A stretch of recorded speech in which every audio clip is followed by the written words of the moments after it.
You are in the kitchen of a small farmhouse in the year 1820. The exact location does not matter very much. It could be a valley in New England where the stone walls run through the woods like old bones, or it could be a fold of land in the English Midlands where the clay soil sticks to your boots in great heavy clods. The air inside the house is cool and still, except for the place near the hearth where a low fire burns with a soft whisper against the back of the iron grate. The light comes from a single tallow candle set on the mantelpiece, and from the glow of the embers, and from the moon, which is high and thin, and casts a pale square on the scrubbed floorboards. You are a young woman, and you are on your knees. Your hands move across the wood floor with a piece of worn sandstone. You are sanding a patch of the floor where a splinter had risen up and snagged the hem of your skirt 2 days prior. The stone makes a soft, gritty sound, a sound like a very distant mill wheel turning, or like the grinding of a tooth in sleep. You rub the stone forward and back and forward again. The motion is small and contained within the borders of the pale moon square. You can feel the grain of the pine board under your fingertips, and you can feel the place where the stone has smoothed the fiber down so it lies flat and obedient. You blow a soft breath across the spot, and a fine white dust lifts and settles again a few inches away. You will sweep it up in the morning with the rest of the ash and the crumbs and the bits of straw that always find their way indoors. The house is not empty. There is a man asleep in the room at the top of the narrow stairs. He is your husband, and his name is John, and he breathes with a deep, even rhythm that you cannot hear from here because of the thickness of the floorboards and the ticking of the clock on the shelf. The clock is a plain wooden case with a face that has faded to the color of old cream. It ticks with the sound that is not quite a click and not quite a knock, but something in between, a regular punctuation in the long sentence of the night. You do not need to look at the clock to know the hour. You know the hour by the way the moon has moved from the left side of the window to the center, and by the ache that has begun to settle into the small of your back. There is also a baby in the house. The baby is in a cradle that your husband made from a fallen ash tree the winter before last. The cradle sits near the hearth where the warmth of the bank coals can reach it, but not so near that a spark might fly out and land on the woolen blanket. The cradle rocks on 2 curved runners that John shaped with a draw knife and sanded smooth with the same kind of stone you were using on the floor. The cradle is not rocking now. It is still, and the baby is asleep inside it. The baby is a boy, and his name is Thomas. You have been a mother for 11 weeks. The passage of time has been measured not in days or in hours, but in the space between feedings and in the slow return of your own body to a shape that feels familiar and foreign at the same time. You have learned to distinguish the many different sounds that a baby makes in sleep. There is the wet clicking sound of his tongue against the roof of his mouth, the sound of a small dream passing behind his closed eyelids, the sound of his breath, which is so light and so fast compared to the heavy, slow breath of the man upstairs. You have also learned to distinguish the creaks of the house itself. The beam over the kitchen door creaks when the wind comes from the north. The 3rd step on the staircase creaks when anyone puts their full weight on it, regardless of wind direction. The floorboard under the cradle creaks in a particular way, a sound that is higher and shorter than the other creaks, a sound like a small bird asking a question. You finish sanding the floor, and you set the stone aside on the hearth. You brush your hands together over the ash bucket, and then you wipe them on the apron that you have not yet untied. The apron is made of unbleached linen, and it has a small brown stain near the hem from a drop of blackberry juice that fell there in the late summer when you were still waiting for the baby to come, and you spent an afternoon picking blackberries along the edge of the north field. You remember the weight of the berry in your fingers and the way the brambles caught at your sleeves, but you do not linger on the memory. You simply notice the stain, and then you move on. There is a basket on the floor beside the hearth. Inside the basket is a pile of mending that you have been working on in the evenings, when the light is too poor for fine sewing, but too good for sitting idle. You reach into the basket, and you take out a small woolen sock. The sock is the color of undyed sheep, a warm greyish cream, and it is no longer than the length of your palm. It belongs to Thomas. It is one of a pair that you knitted in the weeks before he arrived, sitting in the same chair with a ball of yarn in your lap and your belly large and round under your apron. The sock is worn thin at the heel. You can see the outline of the threads where they have rubbed away against the woven willow of the cradle basket and against the blanket, and against the small restless movements of a baby who does not yet know how to be still even in sleep. You take a needle from the pincushion that hangs from a nail on the wall near the chimney breast. The needle is thin and sharp, and it glints once in the candlelight. You thread it with a length of wool that matches the sock, and you pull the thread through until the two ends meet, and you tie a small knot with a motion that your fingers know so well they do not need your eyes to guide them. You hold the sock in your left hand with the worn heel stretched over your first two fingers, and you begin to weave the needle in and out, across the thin place. The sound of the needle passing through the wool is a soft whisper that joins the ticking of the clock and the settling of the coals and the distant sound of the wind, which is only a thought of wind. Now, a low note that presses against the north wall and then retreats.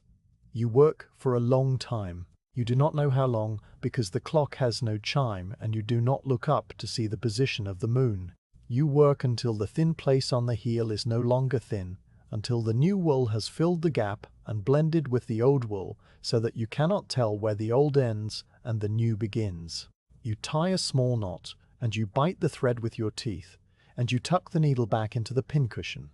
You turn the sock over in your hands. It is a small thing. It is a very small thing. The weight of it is almost nothing. You could hold a dozen such socks in one hand and still have room for a hen's egg. You place the mended sock on top of the pile in the basket, and you fold your hands in your lap.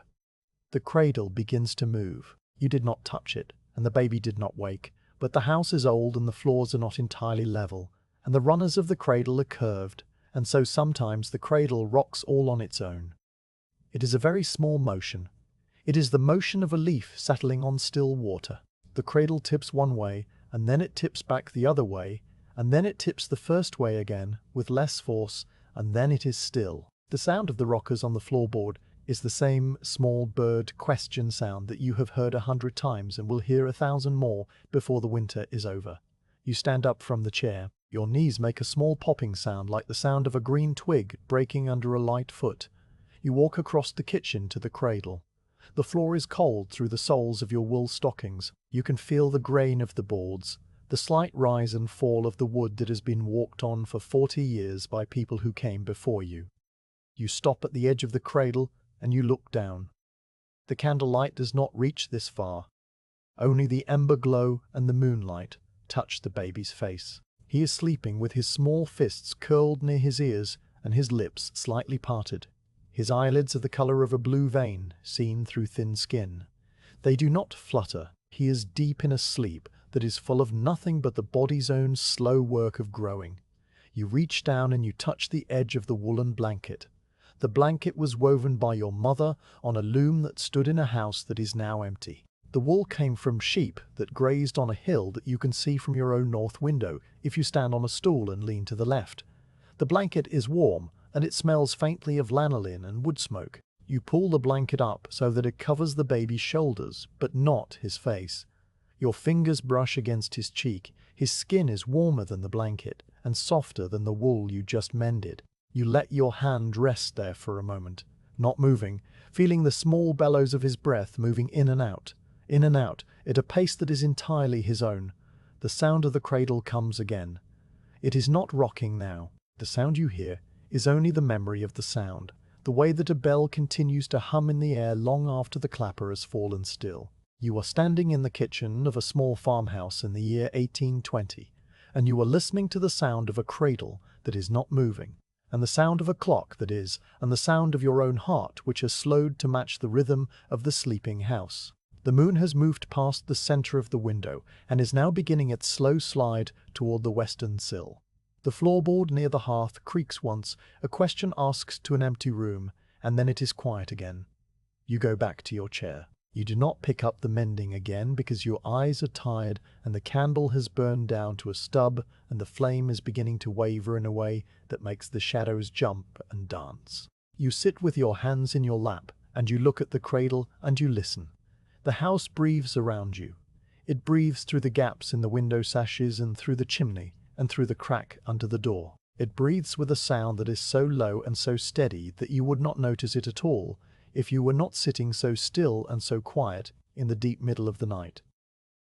The baby stirs. It is a small stir, a rearrangement of limbs under the blanket, a turning of the head from one side to the other. He makes a small sound, a sound that is not a cry and not a word, but something in between, the sound of a person who is dreaming of something that cannot be remembered upon waking. You do not move. You wait. The stirring passes, and the baby settles back into the deep well of sleep. The blanket rises and falls with a rhythm that is as old as the hills, and as new as this particular night. You think about the morning that will come in a few hours. You think about the tasks that wait for you. There will be water to draw from the well, and carry in the wooden bucket that leaks a little from the seam near the bottom. There will be porridge to stir in the iron pot over the rekindled fire. There will be the cow to milk in the barn where the air is thick with the warm breath of animals. There will be the baby to lift from the cradle and hold against your chest and feed until he is full and heavy and drowsy again. These tasks are not remarkable. They are the same tasks that you did yesterday and the day before and the day before that. They are the shape of your life. They are the walls of the room in which you live. The clock ticks. The fire settles with a soft click as a coal shifts and finds a new position in the bed of ash. The wind outside has dropped entirely now, and the night is so still that you can hear the sound of your own eyelashes brushing together when you blink. The baby is a warm small weight in the cradle. His name is Thomas. He has been in the world for 11 weeks, and you have been his mother for exactly the same amount of time. The floorboard under the cradle creaks once, softly. A question asked in a voice so quiet that it might have been only the house dreaming. You sit in the chair and you listen to the sound of the cradle. It is not rocking now, and it has not rocked for a long time, but you can still hear it. The sound is there in the space between the ticks of the clock and the space between your own breaths. It is the sound of a curved runner on a worn floorboard, a sound like a small bird asking a question that has no answer, a sound that will stay with you long after the candle has guttered out and the room has fallen into darkness and the only thing left moving is the slow rise and fall of a small chest under a woolen blanket in the quiet of the long night. The summer of the 3rd year arrives without announcement.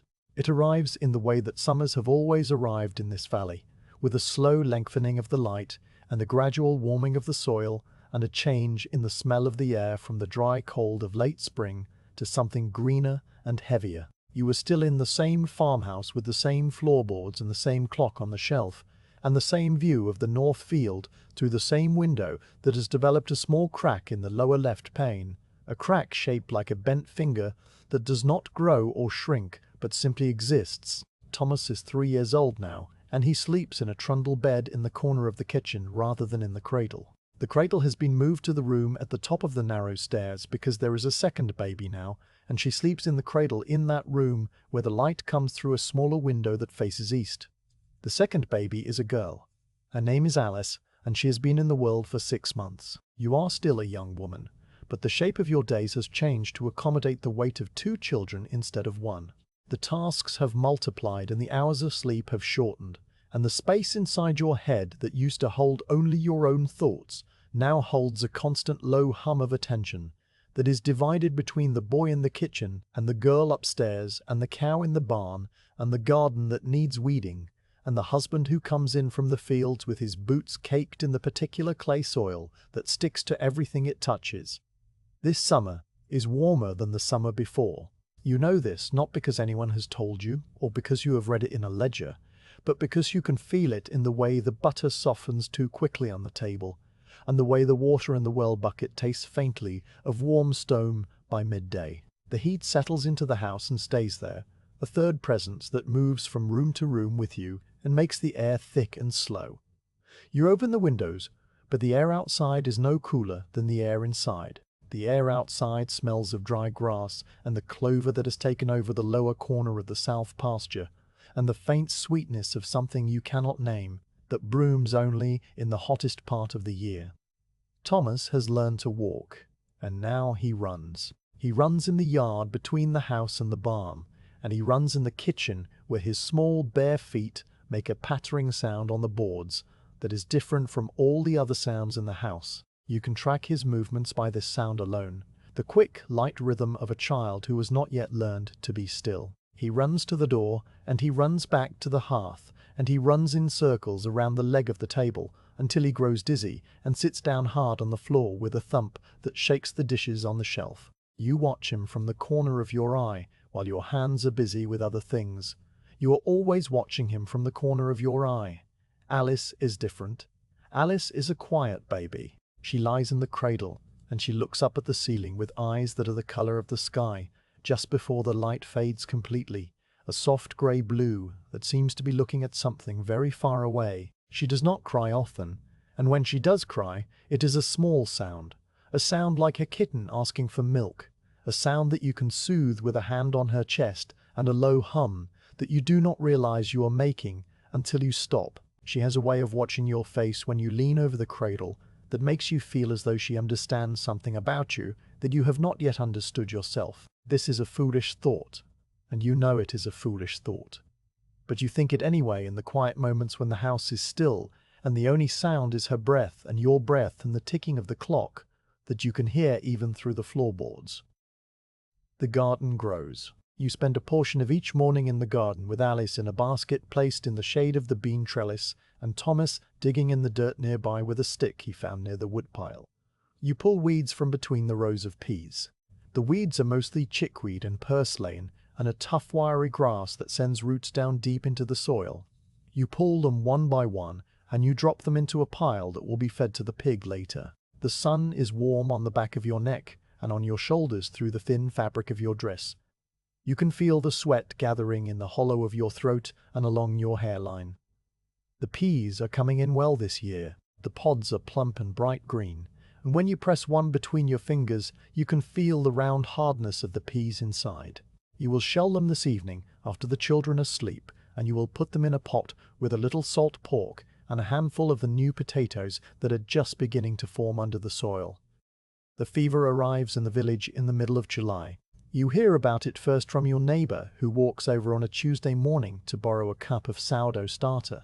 She stands in the dooryard with the starter wrapped in a damp cloth, and she tells you that the miller's youngest boy is sick with a fever that will not break. She tells you that the boy's skin is hot to the touch, and that he cries out in his sleep, and that his mother has not left his side in 3 days. You listen to her words and you nod and you thank her for the information, and you go back inside and you close the door. You do not think about the fever again that day, or the next day, or the day after that. There is always sickness in the village in the summer. There is always a child with a fever or a cough or a rash that comes and then goes and then is forgotten.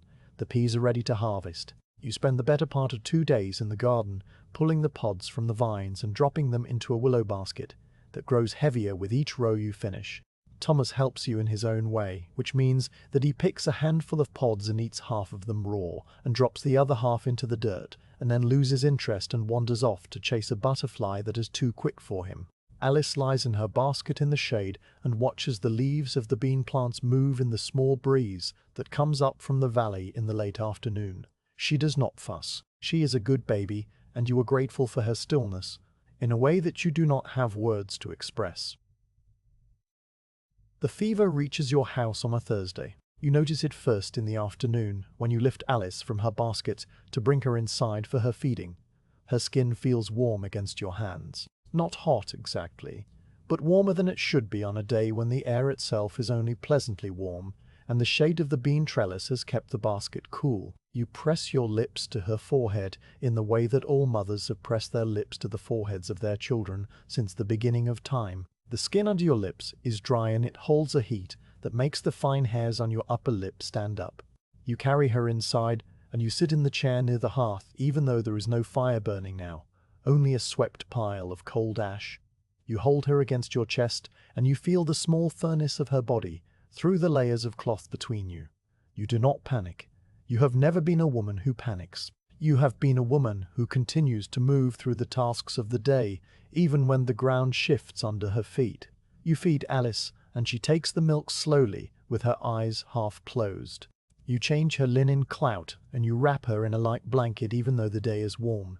You carry her upstairs and you lay her in the cradle, and you pull the blanket up to her chin. She looks up at you with her grey-blue eyes, and she makes a small sound that might be a word in a language you do not speak. You touch her cheek with the back of your fingers, and then you go back downstairs because Thomas is calling for you from the yard, and the cow needs milking, and the peas need shelling, and there is no time in the day for standing still. The fever stays. It stays through the evening, and through the night, and through the night, and through the next morning. You move through the house in a rhythm that is the same as it has always been, but everything is slightly different now.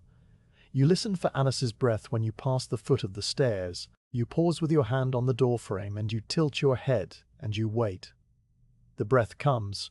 It is a shallow breath and a quick breath, but it is there. You go back to your tasks. John notices the change in the house. He is a quiet man, and he has always been a quiet man, and his way of noticing is to stand in the doorway of the room where Alice lies, and to look at her for a long time without speaking. Then he goes outside and he splits wood for an hour, even though the woodpile is already high enough for the winter that is still many months away. The sound of the axe striking the oak rounds comes through the open windows in a steady rhythm that matches the ticking of the clock and the beat of your own heart. On the third day, Alice's fever climbs higher. You can feel it when you lift her from the cradle. Her body is a small hot weight in your arms, and her skin is dry and flushed, and her lips are cracked in the corners. You carry her downstairs, and you sit in the chair by the cold hearth, and you hold her against your chest. Thomas comes to stand beside you, and he puts his small hand on Alice's foot, which is bare and sticking out from under the blanket. He looks up at you with a question in his face that he does not know how to ask. You tell him to go and play in the yard. He goes. You try to cool her skin with a cloth dipped in water from the well. The water is cool from the depths of the earth, and it darkens the cloth, and you wring it out and you lay it across her forehead. The cloth warms almost immediately. You dip it again, and you wring it and you lay it across her forehead. The cloth warms again.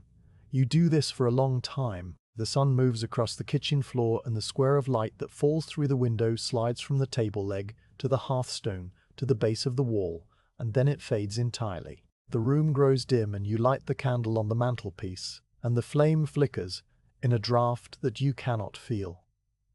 John comes in from the fields.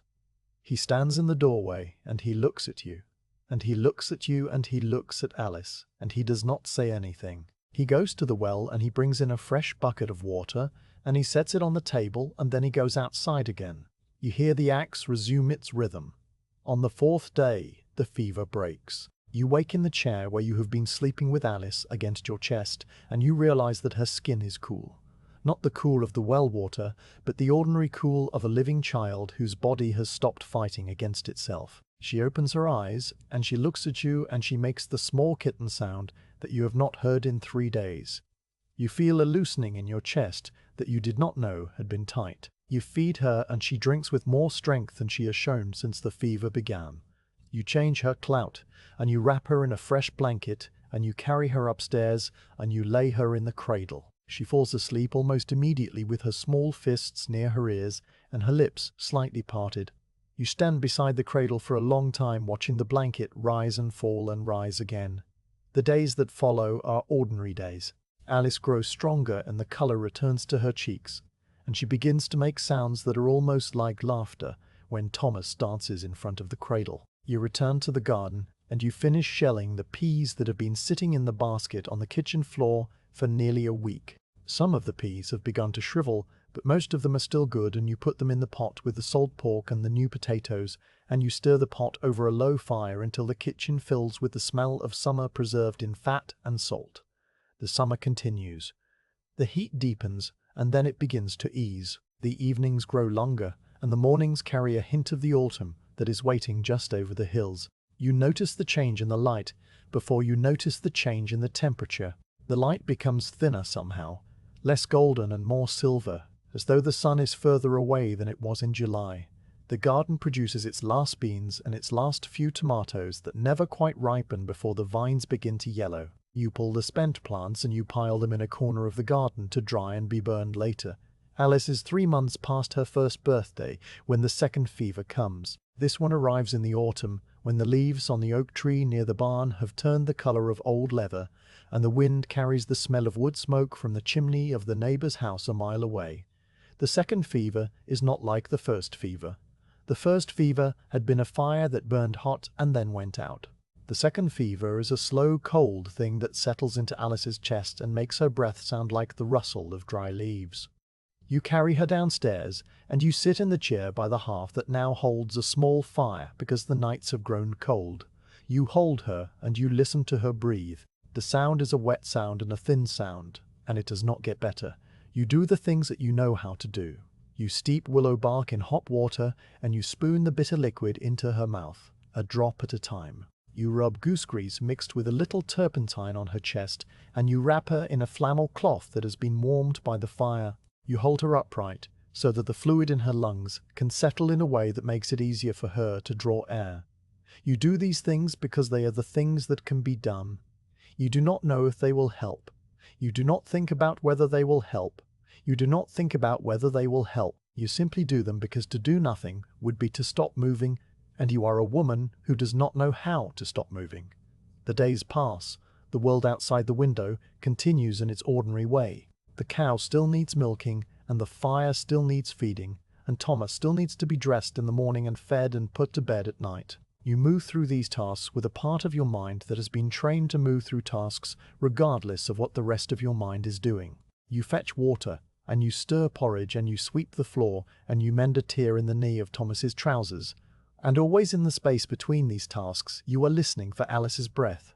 The sound of her breathing changes. It becomes shallower and faster, and then it becomes slower and more labored. You sit in the chair with her against your chest, and you feel the small bellows of her lungs working and working and working.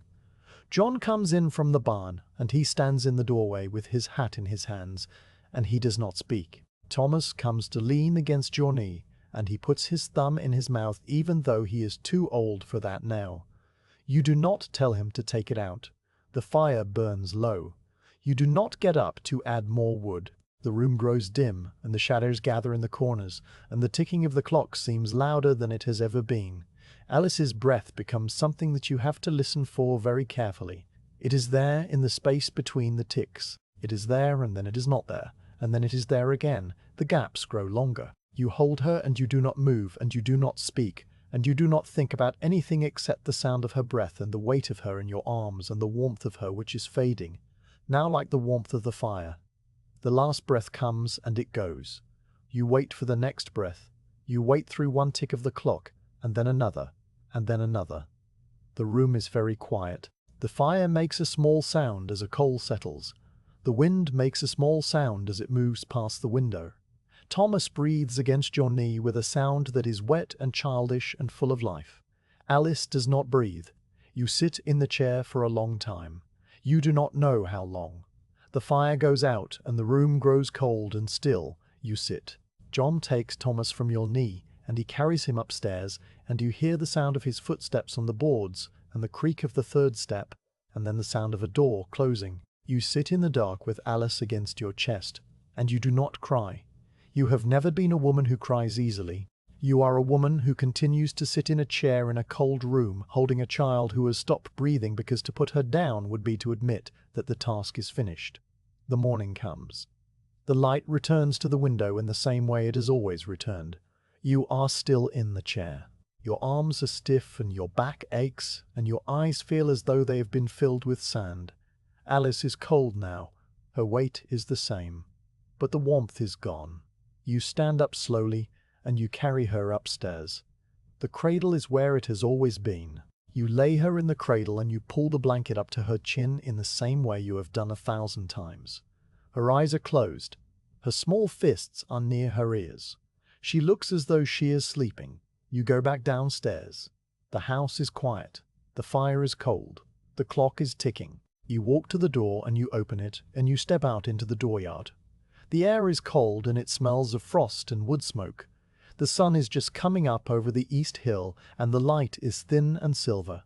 You stand in the dooryard and you look at the garden, which is empty now, except for the dried stalks of the bean plants that you have not yet pulled. You look at the barn and you look at the path that leads to the well and you look at the sky. Then you turn around and you go back inside and you close the door. The day must be lived. There is water to fetch and porridge to stir and Thomas to dress. You do these things. You do them in the same way you have always done them. You do not look at the stairs. You do not listen for a sound that is no longer there. You move through the kitchen and you feed your son, and you wash the bowls and you sweep the ashes from the hearth. The sun moves across the floor in its familiar square of light. The clock ticks. The house settles around you with its old creaks and groans. Everything is the same and everything is different, and the difference lives in the space where Alice's breath used to be. In the afternoon, John comes in from the barn. He has been digging. His hands are covered in the cold clay soil. He washes them in the bucket by the door and the water turns brown, and then he dries them on his trousers. And he looks at you. You do not look back. You are mending a small woolen sock that belongs to Thomas.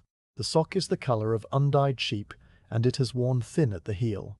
You weave the needle in and out across the thin place. The sound of the needle passing through the wool is a soft whisper that joins the ticking of the clock and the settling of the house. You work until the thin place is no longer thin, and then you tie a small knot and you bite the thread and you tuck the needle back into the pincushion. You turn the sock over in your hands. It is a small thing. It is a very small thing. The day ends. The night comes. You go to bed and you lie beside John and you listen to the wind in the chimney. The wind sounds different tonight. It sounds like a question that has no answer. You close your eyes and you wait for sleep, which comes slowly and lightly and is full of dreams that you will not remember in the morning. The next day you go to the garden. The bean poles are still standing. You pull them up one by one and you stack them in a pile near the fence. The soil is cold and it sticks to your hands. You work slowly and methodically.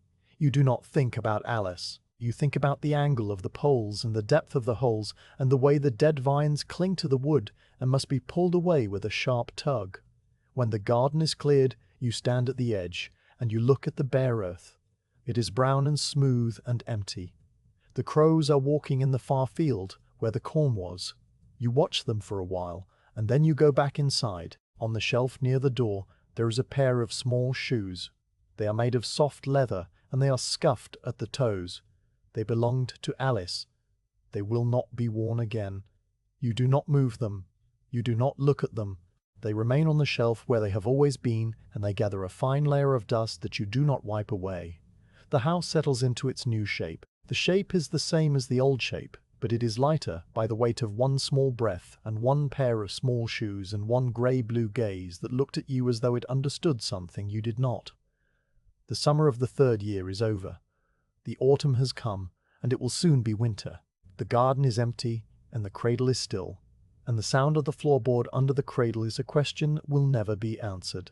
You are still a young woman, but you are a different young woman than you were in the spring. You are a woman who knows the weight of a child who has grown cold in your arms, and you are a woman who has learned to move through the days anyway because the days must be moved through. The clock ticks. The fire crackles. Thomas runs in the yard, and you are there in the kitchen with your hands in the dishwater, or the bread dough, or the mending basket, and you are listening for a sound that will not come again, but that you will hear for the rest of your life in the quiet spaces between the things that must be done. Thomas grows older in the way that children grow older, which is to say that you do not notice it happening until it has already happened. One morning you look at him across the kitchen table and you see that his face has changed. The roundness of his cheeks has given way to something longer and leaner, and there is a shadow on his upper lip that was not there the summer before. His hands have changed as well. They are no longer the small soft hands that once clutched at your skirt and reached for your fingers in the dark. They are the hands of a young man, now broad across the palm and rough from the work that he does alongside his father, in the fields and in the barn and in the woodlot on the north slope. He is 14 years old, and he is the only child left in the house. The house has adjusted to its smaller population.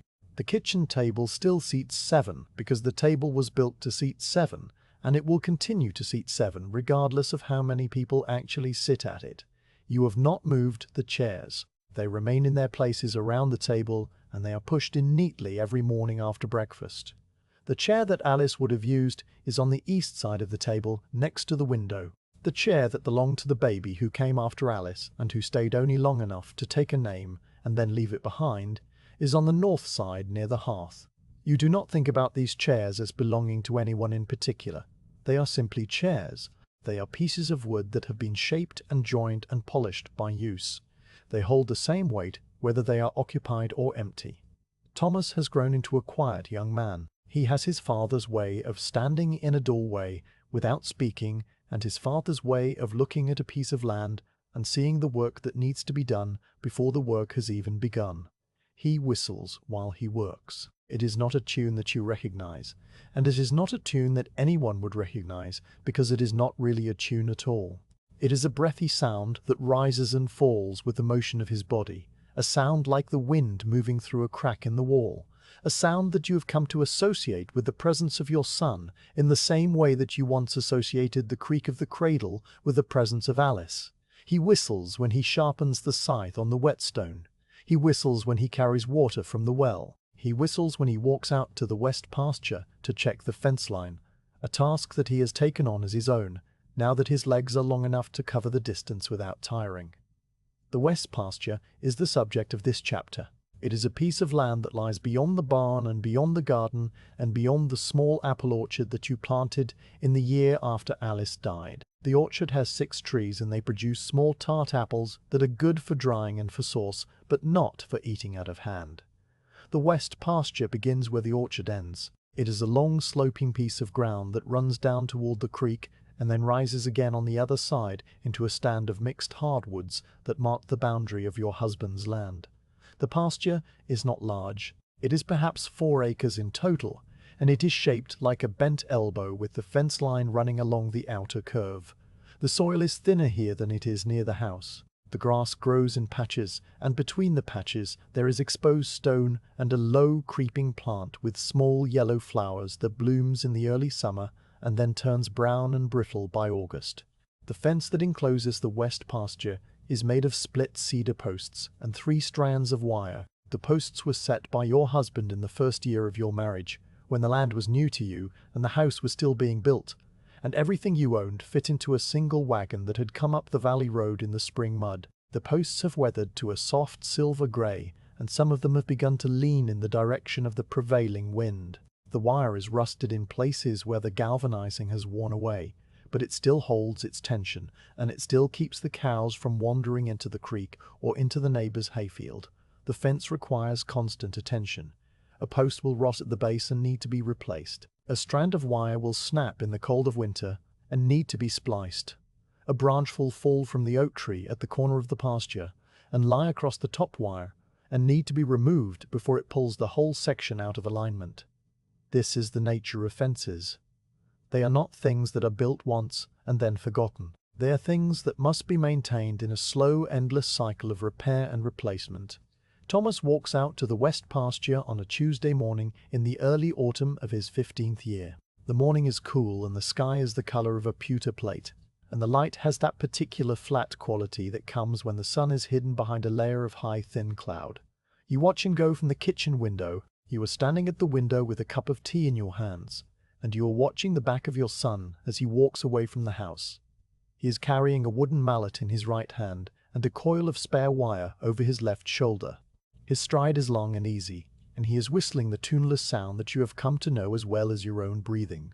He passes the garden and he passes the orchard, and he disappears over the slight rise that marks the beginning of the west pasture. You turn away from the window, and you rinse your cup in the bucket of water by the door, and you begin the tasks of the morning.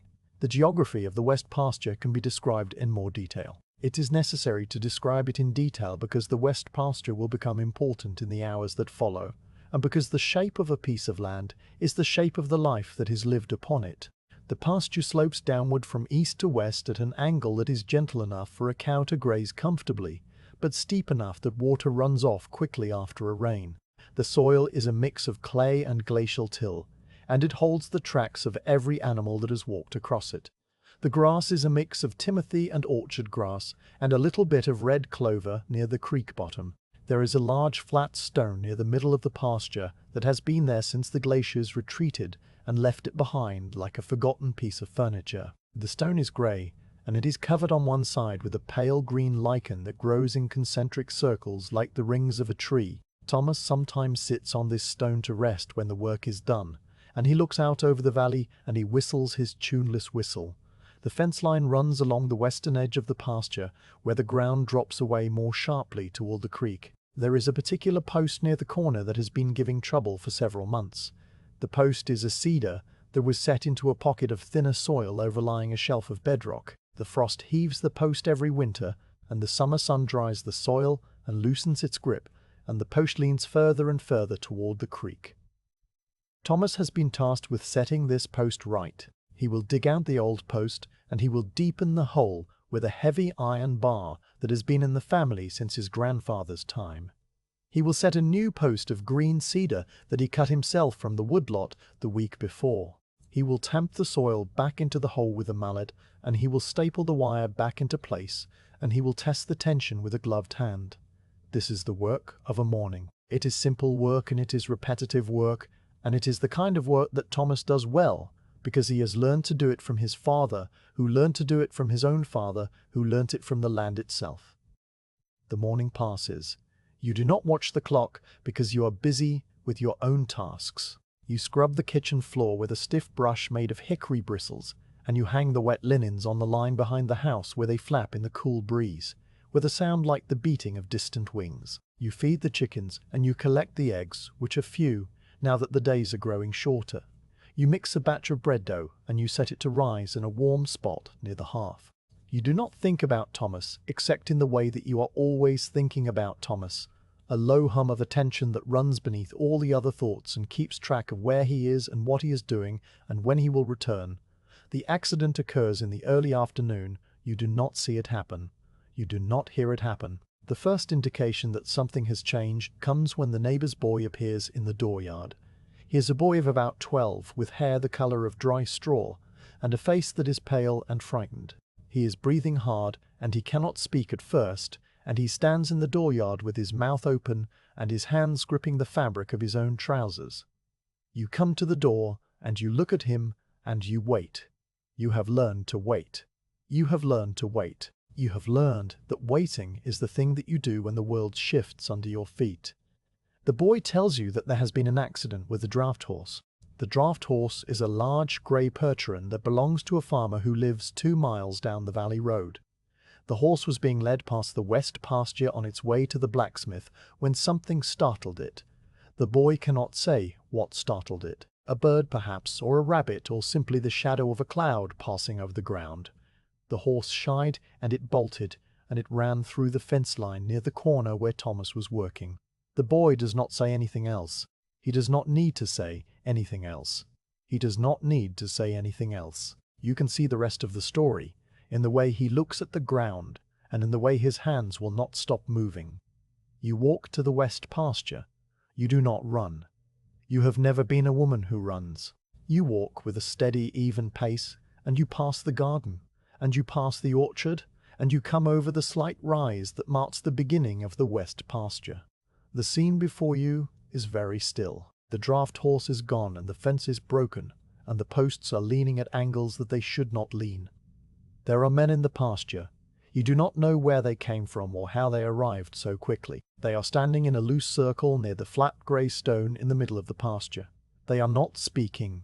They are simply standing with their hats in their hands and their heads bowed slightly, as though they are listening for a sound that is very far away. You walk toward the circle of men. The grass is wet under your shoes from the morning dew that has not yet dried. You can feel the uneven ground beneath your feet, and you can feel the small stones that press up through the thin soil. The men part as you approach. They do not look at you. They look at the ground, or at the sky, or at the broken fence. They make a space for you, and you step into the space and you look down. Thomas is lying on the ground, near the flat grey stone.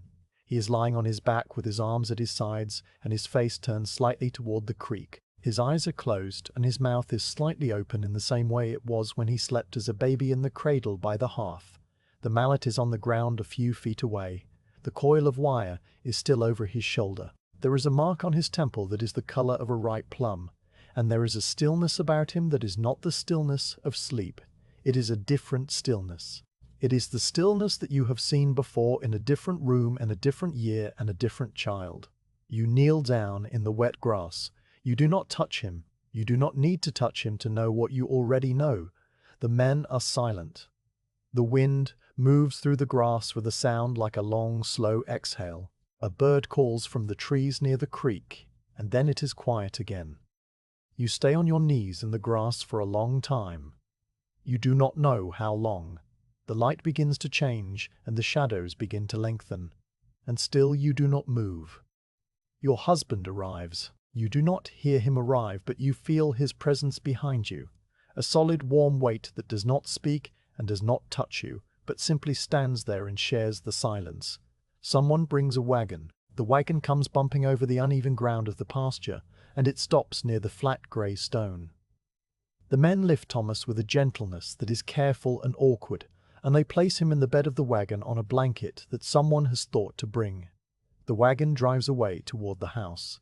You walk behind it. You walk with the same steady, even pace that you walk to the pasture. You pass the orchard, and you pass the garden, and you come into the dooryard. The wagon is there, and Thomas is gone, and the house is waiting for you with its open door and its ticking clock. The days that follow are days of tasks. There are always tasks. There is the body to be washed and dressed in its best clothes. There is the box to be built from the pine boards that have been drying in the barn loft for 3 years. There are the neighbors to be fed when they come to sit with you in the kitchen and say the things that people say when there are no words that can say anything. You move through these days in the way that you have learned to move through days. You do not cry. You do not speak more than is necessary. You do the things that must be done, and you do them with a careful attention to detail that leaves no room for anything else. The funeral is small. The minister comes from the village, and he says words that you do not hear over the grave that has been dug in the corner of the orchard under the smallest of the 6 apple trees. The grave is next to the grave where Alice lies, and next to the smaller grave that holds the baby who came after Alice. The 3 graves are in a row. They are marked with 3 stones that your husband brought up from the creek bed and set into the ground with his own hands. The stones are grey and smooth, and they catch the light in the same way that the flat stone in the west pasture catches the light. You stand beside the grave, and you look at the stone, and you do not cry. The house is quiet after the funeral. The neighbors go home, and John goes out to the barn, and you are alone in the kitchen with the ticking of the clock and the settling of the fire. You sit in the chair by the hearth, and you fold your hands in your lap. You do not think about Thomas. You think about the west pasture. You think about the slope of the ground and the color of the grass and the shape of the flat grey stone. You think about the fence post that was never set right, and the wire that is still broken, and the gap in the fence line that the cows could walk through if they were still in the pasture, which they are not. The pasture is empty now. It will remain empty for a long time. The geography of the west pasture becomes the geography of your days. You do not walk out to the pasture becomes the geography of your days. You do not walk out to the pasture. You do not need to walk out to the pasture because you can see it from the kitchen window. You stand at the window with a cup of tea in your hands, and you look out over the garden and the orchard, and the rise that marks the beginning of the west pasture. You cannot see the flat grey stone from the window, but you know that it is there. You know the exact distance from the house to the stone, and the exact angle of the slope, and the exact spot where the grass will grow taller next spring, because it will not be grazed or walked upon or cut for hay. The grass will grow tall, and it will go to seed, and the seed heads will bend in the wind and catch the light in a way that makes the whole pasture look like a body of water moving under a pale sky. You stand at the window for a few minutes each morning, and a few minutes each afternoon. You do not think of this as mourning. You think of it as observation. You are observing the empty field in the same way that you once observed the rise and fall of Alice's breath and the tuneless whistle of Thomas walking away from the house. You are a woman who observes. You are a woman who notices the small changes that accumulate over time to become large changes. You notice that the broken wire of the fence has begun to rust more quickly now that it is no longer under tension. You notice that a family of rabbits has made a burrow near the base of the flat grey stone.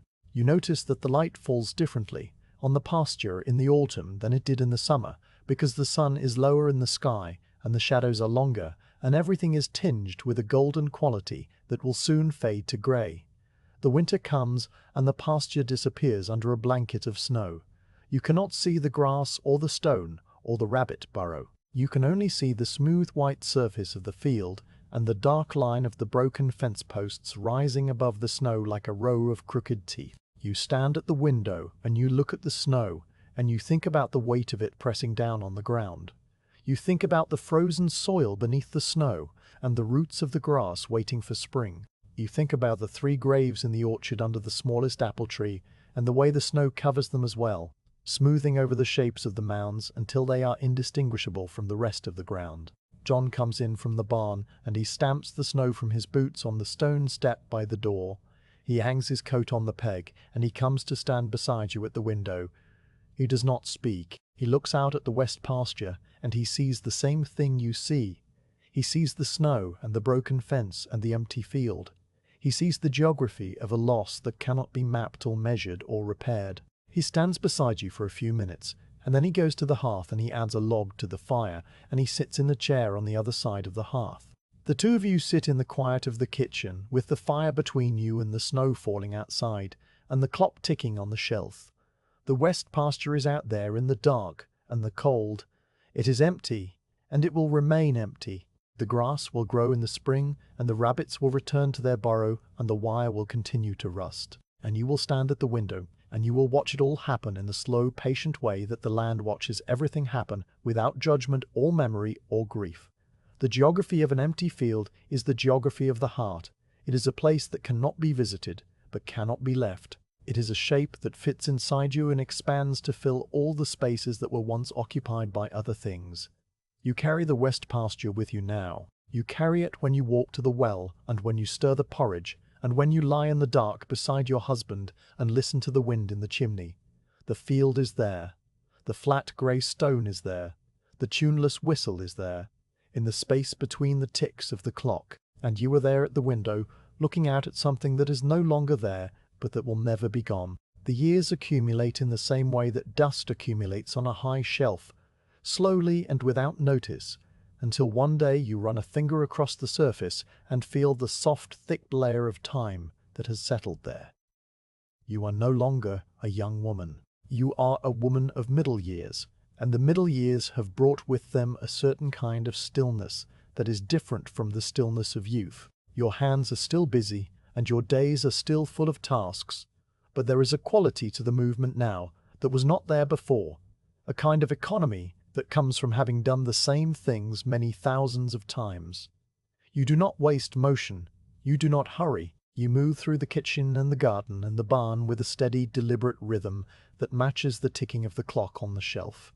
The house has changed, and the house has not changed. The kitchen table still seats 7, and the chairs are still pushed in neatly every morning. The floorboard under where the cradle used to be still creaks in its particular way when you step on it, though the cradle itself has been moved to the attic and is now covered with a piece of old sheeting and a fine layer of dust. The window still has the crack in the lower left pane shaped like a bent finger. The north field still slopes down toward the stone wall that your husband's father built before you were born. The orchard still has 6 apple trees, and 3 of them are still producing the small tart apples that are good for drying and for sauce. The 3 graves under the smallest tree are no longer visible as distinct mounds. The ground has settled and the grass has grown over them, and the stones from the creek bed have sunk a little deeper into the soil each winter when the frost heaves the earth and then releases it again. There is a 4th child in the house. Her name is Mary, and she is the only child left. And she has been the only child left for so long now that you sometimes forget there were ever others. She came after Thomas, in the same way that spring comes after winter, not as a replacement for what was lost, but as a continuation of the same long season of living. She is 14 years old in this chapter, and she is a quiet girl with brown hair that she wears in a single braid down her back, and with hands that are already learning the shapes of all the tasks that a woman's hands must know. She can card wool and spin it into thread. She can churn butter and know by the sound when the cream has begun to turn. She can read a few words from the Bible that sits on the shelf next to the clock, though she reads slowly with her finger moving under each word and her lips forming the shapes of the letters. She does not whistle like Thomas did. She hums sometimes when she works, a low, tuneless hum that is so soft you can only hear it if you are standing very close to her. The linen press stands against the wall of the room at the top of the narrow stairs. It is a tall piece of furniture made of pine that has darkened over the years to the color of strong tea. The press has 2 doors on the front and 3 shelves inside, and a single drawer at the bottom where the small things are kept. The wood is smooth from the touch of many hands, and there is a small dark spot near the left handle where a candle once dripped wax and was not wiped away in time. The press holds the household linens. It holds the things that are used every day, and the things that are used only on special occasions, and the things that are not used at all, but are kept because they were made by someone's hands, and to discard them would be to discard the hands that made them. You open the doors of the linen press on a Tuesday morning in the early spring of Mary's 15th year. The doors swing outward with a soft creak that you have heard 1,000 times. The smell that comes from inside the press is a particular smell, and it is one of the oldest smells you know. It is the smell of clean, dry linen and of the lavender that you tuck into the corners of the shelves to keep the moths away, and of the pine wood itself, which still holds a faint resinous sweetness even after all these years. You stand in front of the open press and you look at the contents. You are not looking for anything in particular. You are simply looking in the way that you sometimes look out the window at the west pasture, an act of observation that has no purpose beyond the observation itself.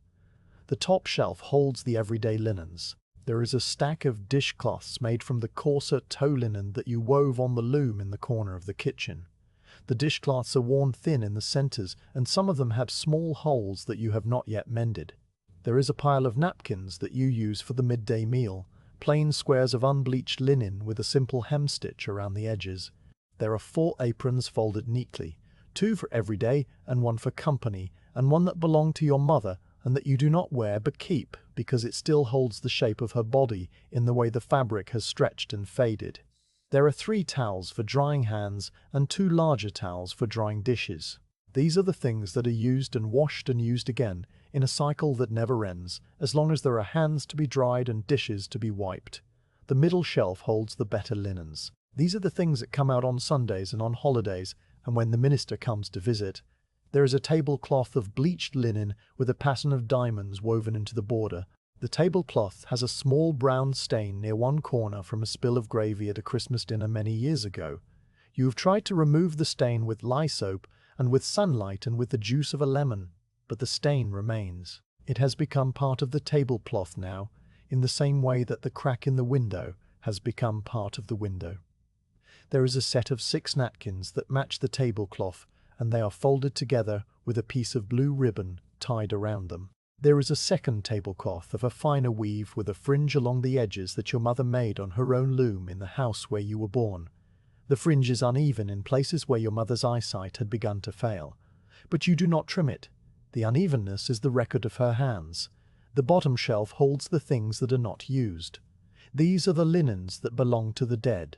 There is a small quilt that you pieced for Alice from the scraps of your own dresses, and from the dresses of your mother, and from a piece of blue wool that came from a coat John wore when he was a young man courting you. The quilt is the size of a cradle, and it is folded into a neat square, and it has not been unfolded in many years. There is a pair of small socks that you knitted for Thomas when he was learning to walk. The socks are the color of undyed sheep, and they are worn through at the heels and at the toes, and there is a small darn on one of them where you mended a hole with a thread that did not quite match. There is a linen shirt that belonged to the baby who came after Alice. The shirt is very small and very plain, with tiny stitches around the neck and the cuffs. You made it in the weeks before the baby was born, while you sat in the chair by the hearth and felt the weight of the child moving inside you. The baby wore the shirt only a few times before the fever came and took him away. The shirt is still white, and it still smells faintly of the lavender that you tucked into the folds. You stand in front of the open linen press, and you do not touch anything. You look at the stacks and the folds and the small darns and the stains that will not come out. You look at the record of your life, written in thread and fabric. The inventory is complete. Nothing has been added to the bottom shelf in many years, and nothing has been taken away. The linens of the dead remain where you placed them, and they will remain there until you die, and someone else opens the press and decides what to keep and what to burn and what to give away. The cart arrives on a Thursday in the late spring of Mary's 18th year. It is a plain cart with 2 wheels and a grey horse that stands patiently in the dooryard, while the driver, a young man with a sunburned face and quiet hands, helps to load the things that Mary will take with her. The things are not many. There is a trunk made of pine that John built in the barn over the course of the winter. The trunk has leather hinges and a simple iron latch, and it holds everything that Mary will need to begin her own household in a village that is 3 days' journey to the south. You have spent the last year preparing the contents of the trunk. This preparation is called a hope chest, though you have never called it that. You have simply called it the things that Mary will need. The inventory of the trunk is as follows. There are full pillowcases of unbleached linen with a simple hem stitch around the openings. There are 2 pairs of sheets, one for summer and one for winter. The summer sheets of a lighter weave and the winter sheets of a heavier twill. There are 6 napkins that you hemmed yourself on long winter evenings while Mary sat beside you and worked on her own piece of embroidery. There is a tablecloth of bleached linen with a pattern of small flowers woven into the border. The tablecloth was begun by your mother and finished by you, and the place where the work changes from her hands to your hands is visible if you look very closely at the tension of the weave. There are 3 dishcloths and 2 hand towels and 1 larger towel for drying dishes. There is a quilt that you pieced from the scraps of Mary's own childhood dresses and from a piece of the blue wool coat that John no longer wears. The quilt is the size of a bed, and it is heavy with the weight of all the stitches that hold it together. There are other things in the trunk that are not linen. There is a small iron pot and a wooden spoon and a knife with a bone handle. There is a tin of dried herbs from the garden and a paper of seeds for planting a new garden in the new place. There is a Bible with Mary's name written inside the front cover in your own handwriting. There is a lock of her hair tied with a piece of blue thread that you cut on the morning of her 15th birthday and saved in a small paper envelope. You place these things in the trunk one by one, and you arrange them so that they will not shift during the journey. You tuck sprigs of lavender between the folds of the linens in the same way that your mother tucked lavender into the linens that you took when you left her house. The smell rises from the open trunk and fills the room, and you breathe it in, and you do not think about the fact that you will not smell this particular combination of lavender and linen and Mary's own scent again. Mary stands in the dooryard with her hands folded in front of her. She is wearing her best dress, which is a plain brown wool, with a white collar that you starched and ironed the night before. Her hair is braided and pinned up in a way that makes her look older than she is. She looks at the cart, and she looks at the grey horse, and she looks at the young man with the sunburned face who is checking the harness buckles for the 3rd time. She does not cry. She has never been a girl who cries easily. She has been a girl who watches and waits and hums tunelessly while she works. She turns to you, and she puts her arms around you, and she holds you for a moment that is neither long nor short, but exactly the length that it needs to be. You can feel the bones of her shoulders through the wool of her dress, and you can feel the warmth of her breath against your neck. Then she steps back, and she climbs into the cart, and she sits on the bench beside the young man. The cart begins to move. You stand in the dooryard, and you watch the cart go down the lane. The lane is muddy from the spring rains, and the wheels leave deep tracks that will remain until the next rain washes them away. The grey horse moves at a steady walk, and the cart grows smaller and smaller until it is only a dark shape moving against the green of the fields. Then it reaches the bend in the lane where the old oak tree stands, and it passes behind the trunk of the tree, and it is gone. You stand in the dooryard for a long time after the cart has disappeared. The wind moves through the branches of the apple trees in the orchard. A hen scratches in the dirt near the barn.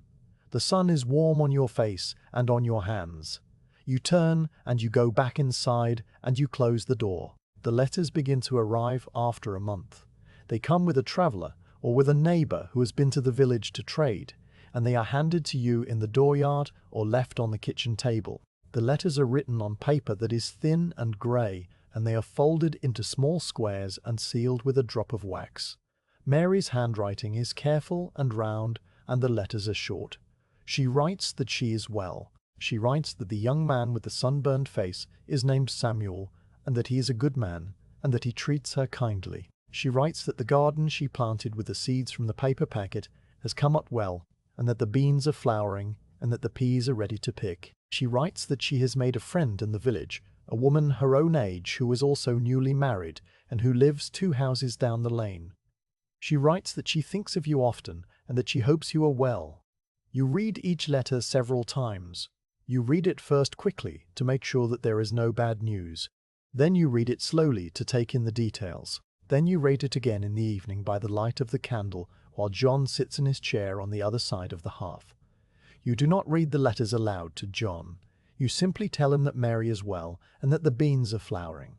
He nods and he goes back to looking at the fire. You fold the letter carefully along its original creases and you place it in the drawer at the bottom of the linen press where the small things are kept. The letters come less frequently as the months pass. At first they come every few weeks, and then they come once a month, and then they come every other month. This is the way of letters. This is the way of daughters who have gone to live in other places, and who have their own households to tend, and their own gardens to weed, and their own meals to cook.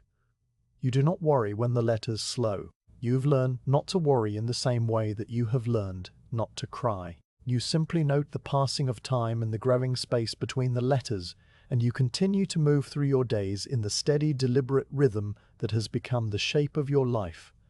The letter with the black seal arrives in the autumn of the following year. The traveler who brings it is a man you have not seen before, and he hands you the letter with a look on his face that tells you everything you need to know before you have even broken the seal. The wax is black, and it is stamped with a seal that you do not recognize. You take the letter, and you thank the traveler, and you close the door. You sit down in the chair by the hearth, even though there is no fire burning because the day is warm. You break the seal, and you unfold the paper. The letter is not from Mary. The letter is from the woman who lives 2 houses down the lane, the friend that Mary wrote about in her second letter. The handwriting is small and cramped and difficult to read. The words say that Mary died in childbirth. The baby was a girl, and the baby died as well. The letter says that Mary died in childbirth.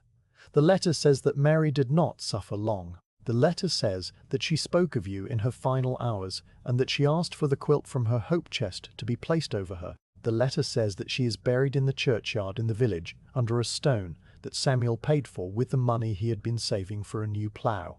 The letter says that Samuel is a good man, and that he is grieving in the quiet way that good men grieve. You fold the letter carefully along its original creases. You place it on your lap, and you sit with your hands resting on top of it. The clock ticks on the shelf. The wind moves through the crack in the window and makes a small sound like a distant voice. The hen scratches in the dirt outside the door. You do not cry. You sit in the chair, and you look at the folded letter, and you think about the linen press at the top of the narrow stairs. You think about the bottom shelf where the linens of the dead are kept. You think about the small quilts that you pieced for Alice and the socks that you knitted for Thomas and the linen shirt that belonged to the baby.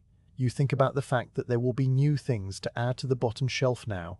There will be the letters from Mary tied with a piece of blue thread. There will be a lock of her hair that you cut on her 15th birthday. There will be nothing else because everything else that belonged to Mary is in a village 3 days' journey to the south, and you will never see it again. John comes in from the barn. He sees your face, and he sees the letter, and he does not ask. He goes to the well, and he brings in a bucket of water, and he sets it on the table. Then he goes outside again, and he begins to split wood for the winter, even though the wood pile is already high enough. The sound of the axe comes through the open window in a steady rhythm. You listen to the axe, and you listen to the clock, and you listen to the silence that has settled into the house like a fourth presence. The afternoon passes. You stand up from the chair, and you walk to the linen press at the top of the narrow stairs. You open the doors, and the smell of lavender and clean linen rises to meet you. You take the letters from the drawer at the bottom, and you tie them with a piece of blue thread. You place the bundle on the bottom shelf next to Alice's quilt and Thomas's socks and the baby's shirt. You close the doors of the press, and you stand in front of it for a long time. The inventory is complete. Nothing has been added to the bottom shelf that you did not already know would be added. You have been keeping this shelf for a long time. You have been keeping it since the first night you sat in the chair with Alice against your chest and felt her warmth fade. You have been keeping it since the afternoon you knelt in the wet grass of the west pasture and looked at the still face of your son. You have been keeping it since the morning you watched the cart disappear behind the old oak tree. The shelf is full now. There is no more room. And still the press stands against the wall, with its smooth pine surface and its small dark spot of candle wax, and its smell of lavender that covers the smell of grief, but does not remove it. You go back downstairs. The kitchen is the same as it has always been. The table seats 7, and the chairs are pushed in neatly. The window has the crack shaped like a bent finger. The clock ticks. You take up the mending basket from the floor beside the hearth and you sit in the chair and you begin to work. The needle moves in and out across the worn heel of a woolen sock. The sound is a soft whisper that joins the ticking of the clock and the distant sound of the axe. You work until the thin place is no longer thin. You tie a knot, and you bite the thread, and you tuck the needle back into the pincushion. You turn the sock over in your hands. It is a small thing. It is a very small thing. And you place it in the basket and you fold your hands in your lap, and you wait for the next task to present itself. The wash house stands behind the main house near the place where the ground sloped down toward the creek. It is a small building made of the same stone as the foundation of the house, and roofed with cedar shakes that have weathered to a soft silver grey. The door faces east and catches the morning light, which is useful because the work of washing begins early and requires as much daylight as can be gathered. The floor of the washhouse is packed earth-worn smooth by the passage of feet over many years. There is a large copper pot set into a brick surround, and beneath the pot there is a space for a fire.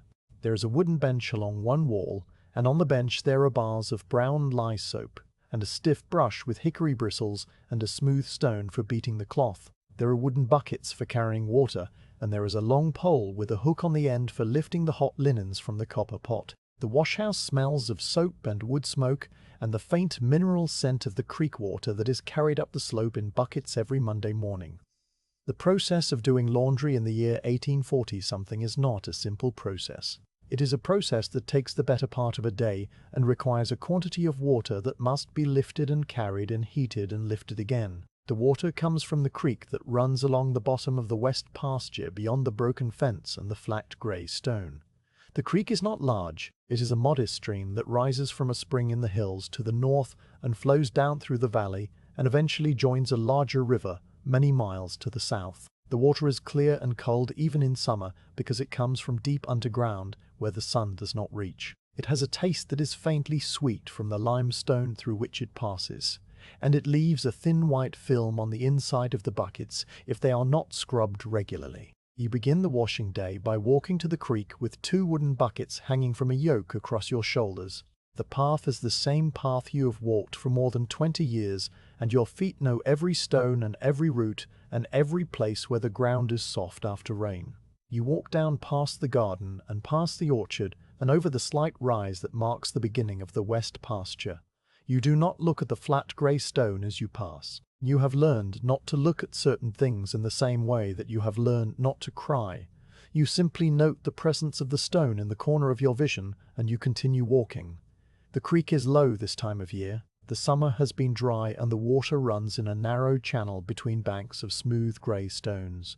You kneel on a flat rock that juts out over the water, and you dip the first bucket and you let it fill. The water is cold against your fingers and it makes a sound like a small sigh as it enters the bucket. You lift the full bucket and you set it on the bank and you fill the second bucket in the same way. Then you stand and you settle the yoke across your shoulders and you begin the walk back up the slope. The weight of the water pulls at the yoke and the yoke presses into the flesh of your shoulders in a way that is familiar and not unpleasant. The weight is a known quantity. It is the weight of 2 wooden buckets filled with creek water, and it is the same weight it was last week and the same weight it will be next week. You make this walk many times on a washing day. The copper pot holds several gallons, and it must be filled, and then the water must be heated, and then more water must be brought for rinsing. You do not count the trips. You simply make them until the task is complete. Your legs carry you down the slope and back up the slope with a rhythm that matches the ticking of the clock in the kitchen. The path becomes more worn each year from the passage of your feet. There is a shallow depression in the earth now where you place your right foot just before the turn at the old oak stump. There is a place where the grass does not grow because you step there every Monday morning. The fire beneath the copper pot must be lit and fed. You use small dry sticks from the pile behind the washhouse and you arrange them in a careful structure that will catch quickly. You strike the flint against the steel and the spark jumps and catches on the charred cloth, and you blow gently until the flame appears. The fire grows and the sticks crackle, and the smoke rises in a thin column that drifts away toward the orchard. You feed larger pieces of wood as the fire establishes itself, and you watch the flames lick against the bottom of the copper pot. The water inside the pot begins to change. At first there is nothing visible, but after a time small bubbles appear on the inner surface of the copper, and then the bubbles rise to the top and break with a soft sound. The water begins to move in a slow circular motion as the heat from the bottom rises and the cooler water descends. This is the convection of the washpot, and you have watched it 1,000 times. The lye soap must be shaved into the water. You use a small knife to cut thin curls from the brown bar, and you drop them into the pot. The soap dissolves slowly, and the water takes on a slippery quality that you can feel when you dip your fingers in to test the temperature. The smell of the soap rises with the steam and fills the washhouse. It is a clean, sharp smell that stings the inside of your nose if you breathe too deeply. You add the white linens first because they require the hottest water and the longest soaking. You use the long pole with the hook to lower the cloth into the pot, and you watch as the fabric darkens with the water and begins to move in the slow circular motion of the convection. The two boys are with you on this particular Monday. They are the last of the children, and they have been the last for so long that you sometimes forget there were ever others. Their names are William and Henry, and they are 12 and 10 years old. They are quiet boys with brown hair like their father and with hands that are already learning the shapes of all the tasks that a boy's hands must know. They can chop wood and carry water and milk the cow and mend a broken fence. They do not whistle like Thomas did. William hums sometimes when he works, and Henry is entirely silent. A watcher like you are a watcher. A boy who notices the small changes that accumulate over time. The boys help with the washing in their own way. William carries water from the creek because his shoulders are now broad enough to bear the yoke without complaint. Henry gathers sticks for the fire and feeds them one by one into the space beneath the pot. You watch them from the corner of your eye, while your hands are busy with the cloth and the soap and the long pole. The morning passes in this way. The sun rises higher, and the light in the washhouse changes from grey to gold, and the steam from the copper pot thickens the air until everything is soft and hazy and slightly unreal. The linens must be lifted from the hot water and placed in the first rinse bucket. This requires the long pole and a careful attention to balance. You hook the cloth and you lift it dripping and steaming, and you carry it across to the wooden bucket that stands on the bench. The water in the rinse bucket is cold from the creek, and it makes a hissing sound when the hot cloth enters it. You push the cloth under with your hands and you work the soap out of the fibers with a squeezing motion. Your hands are red and rough from the hot water and the cold water and the lye soap.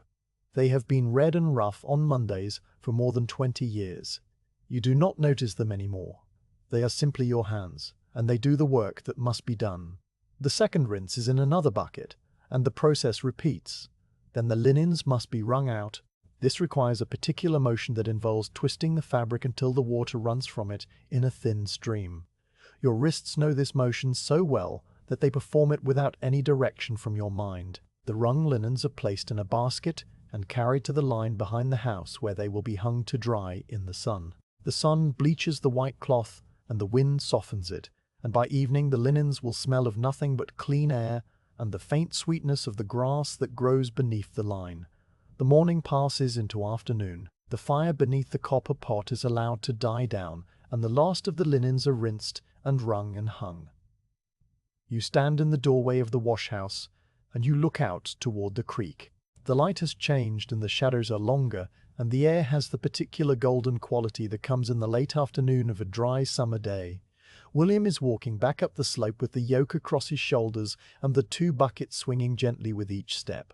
He is a solid boy with a steady gait, and he does not hurry. He has learned not to hurry because hurrying only spills the water and means another trip to the creek. He reaches the washhouse and he sets the buckets down on the bench, and he wipes his forehead with the back of his hand. You thank him and he nods, and he goes to sit in the shade of the old oak stump to rest. Henry is at the creek. He went down after William's last trip because he wanted to look for frogs in the shallows.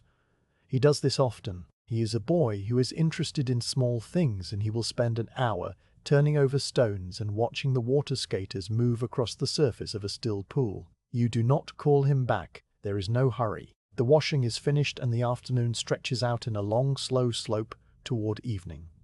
You go into the house and you begin to prepare the evening meal. You peel potatoes at the kitchen table and you watch the light move across the floor in its familiar square. The fog comes in the early morning. You do not notice it at first because you're asleep. When you wake and go to the window, the world outside is grey and soft, and all the edges of things have been blurred. The orchard is a suggestion of trees rather than trees themselves. The west pasture is a pale void where the grass and the stone and the broken fence have all been swallowed by the mist. The creek will be invisible, and the path to the creek will be a line that you must walk by memory rather than by sight. You go about the morning tasks. You build the fire in the kitchen hearth and you put the kettle on to boil. You slice bread from the loaf you baked the day before and you set out the butter and the jam made from the small tart apples. John comes in from the barn and he washes his hands in the bucket by the door and he sits at the table. William comes down from the room at the top of the stairs and he sits in his place. The chair where Henry usually sits is empty. You assume that he is still asleep and you do not call him. He is a boy who sleeps deeply and who is difficult to wake. You will let him sleep a little longer. The meal is eaten in the quiet way that meals are always eaten in this house. The sound of the fire and the sound of the clock and the sound of spoons against bowls. John finishes his bread and he drinks the last of his tea and he stands and he goes out to the barn. William finishes his breakfast and he asks if he should wake Henry. You tell him to let Henry sleep a little longer. William goes outside to feed the chickens. You clear the bowls and you wash them in the bucket and you set them on the shelf to dry. The fog does not lift. It grows thicker as the morning progresses and the light remains grey and flat. You stand at the window and you look out toward the creek, but you cannot see anything beyond the garden. A thought begins to form in the back of your mind. It is a small thought, and it is a quiet thought, and it is the same thought that has formed in the back of your mind many times before. You push the thought away and you go to the foot of the stairs and you call Henry's name. Your voice sounds strange in the fog, muffled and close as though the air itself has become a blanket. There is no answer from upstairs. You climb the stairs. The third step creaks under your weight in the way it has always creaked. You reach the top of the stairs and you push open the door to the room that Henry shares with William. The room is small and plain with two narrow beds against opposite walls and a single window that faces east. The window is grey with fog and the light in the room is soft and diffuse. Henry's bed is empty. The blankets are thrown back and the pillow still holds the shape of his head. His shoes are not beside the bed where they usually are. His coat is not on the peg by the door. You stand in the doorway and you look at the empty bed, and the thought in the back of your mind grows a little larger. You go back downstairs. You put on your own coat and you step out into the dooryard. The fog is cold against your face and it smells of wet earth and wood smoke and the creek. You walk past the garden and past the orchard and over the slight rise. The west pasture is a soft grey void, and you cannot see the flat stone or the broken fence or the path that leads down to the water. You walk by memory. Your feet know the way. They have walked this path 1,000 times, and they walk it now without hesitation. The creek appears slowly out of the fog. First there is the sound of the water, a low murmur that grows clearer as you approach. Then there is the darker line of the bank and the pale shapes of the stones. You stand at the edge of the water and you look up and down the bank. The fog is thick and you can see only a few feet in either direction. You call Henry's name. Your voice goes out into the fog and it is swallowed immediately. There is no echo. There is no answer. The water moves past you in its slow, steady way, and it does not pause or change its course. You walk along the bank. You walk upstream first, because that is where the best frog pools are. The stones are slippery with mist, and you place your feet carefully. The fog moves in slow coils around your legs, and the sound of the water is constant and soothing and utterly indifferent. You see a place where the bank has been disturbed, and there are the marks of small feet in the mud. The marks slid down to the water's edge, and then they stop. You stand at the place where the marks stop, and you look at the water. The water is grey and opaque, and it moves with a smooth, silent current around a large stone that juts up from the centre of the stream. There is nothing else to see. There is only the water and the fog and the marks of small feet that lead down to the edge and do not lead back. You stand there for a long time. The fog presses against you, and the cold seeps up through the soles of your shoes. You do not call Henry's name again. You have learned when to stop calling. You have learned that there is a point beyond which calling is only a sound that the fog swallows and the water ignores. You turn and you walk back along the bank, and you climb the slope through the grey void of the west pasture. You pass the flat stone that you cannot see but know is there. You pass the orchard where the apples are small and hard and green. You walk into the dooryard, and John is standing there with William beside him. They look at your face and they do not ask. The search begins. It is a quiet search because the fog makes noise seem pointless. Men come from the neighboring farms and they stand in the dooryard with their hats in their hands, and they speak in low voices. A plan is made. The men will walk in a grid pattern along the banks of the creek. They will walk slowly, and they will look carefully, and they will not speak unless they find something. You watch them go down the slope into the fog. They disappear one by one until there is only the grey air where they used to be. You go into the wash house. The copper pot is cold and there is a film of soap scum on the surface of the water that remains from yesterday. The buckets are empty on the bench. The hickory brush and the smooth beating stone are in their places. The wash house smells of cold ash and wet wood and the faint memory of lye soap. You stand in the doorway and you look out toward the creek that you cannot see. The fog is beginning to thin now as the sun climbs higher. Shapes emerge slowly from the grey. The orchard appears, and then the west pasture, and then the dark line of trees along the creek. You can see the men moving along the bank. They are small dark figures against the pale green of the grass. They move slowly and they bend to look at things, and then they straighten and move on. The day passes. The fog lifts entirely by midday, and the sun comes out and the world is sharp and clear and ordinary. The men return from the creek, one by one. They shake their heads, and they wash their hands in the bucket by the door, and they accept a cup of cold water. They do not meet your eyes. They have not found Henry. They have found only the marks of small feet in the mud, and a place where the bank is disturbed and a deep pool near the large stone where the water moves in a slow, silent circle. The afternoon is given to the continuation of the search. John goes back down to the creek with a long pole, and he probes the deep pool near the large stone. The pole goes down and finds nothing but the rocky bottom and the cold water. He probes again, and each time the pole comes up wet and empty. William stands on the bank and watches. His face is pale and still, and he does not speak. You watch from the doorway of the wash house. You do not go down to the creek. You have been to the creek already, and you have seen what there is to see. Evening comes. The men go home to their own farms and their own suppers. John comes up from the creek, and he puts the long pole back in the barn. He washes his hands in the bucket, and the water turns grey with the silt from the creek bottom. He goes into the house and he sits in his chair by the hearth. You follow him inside and you close the door. The kitchen is the same as it has always been.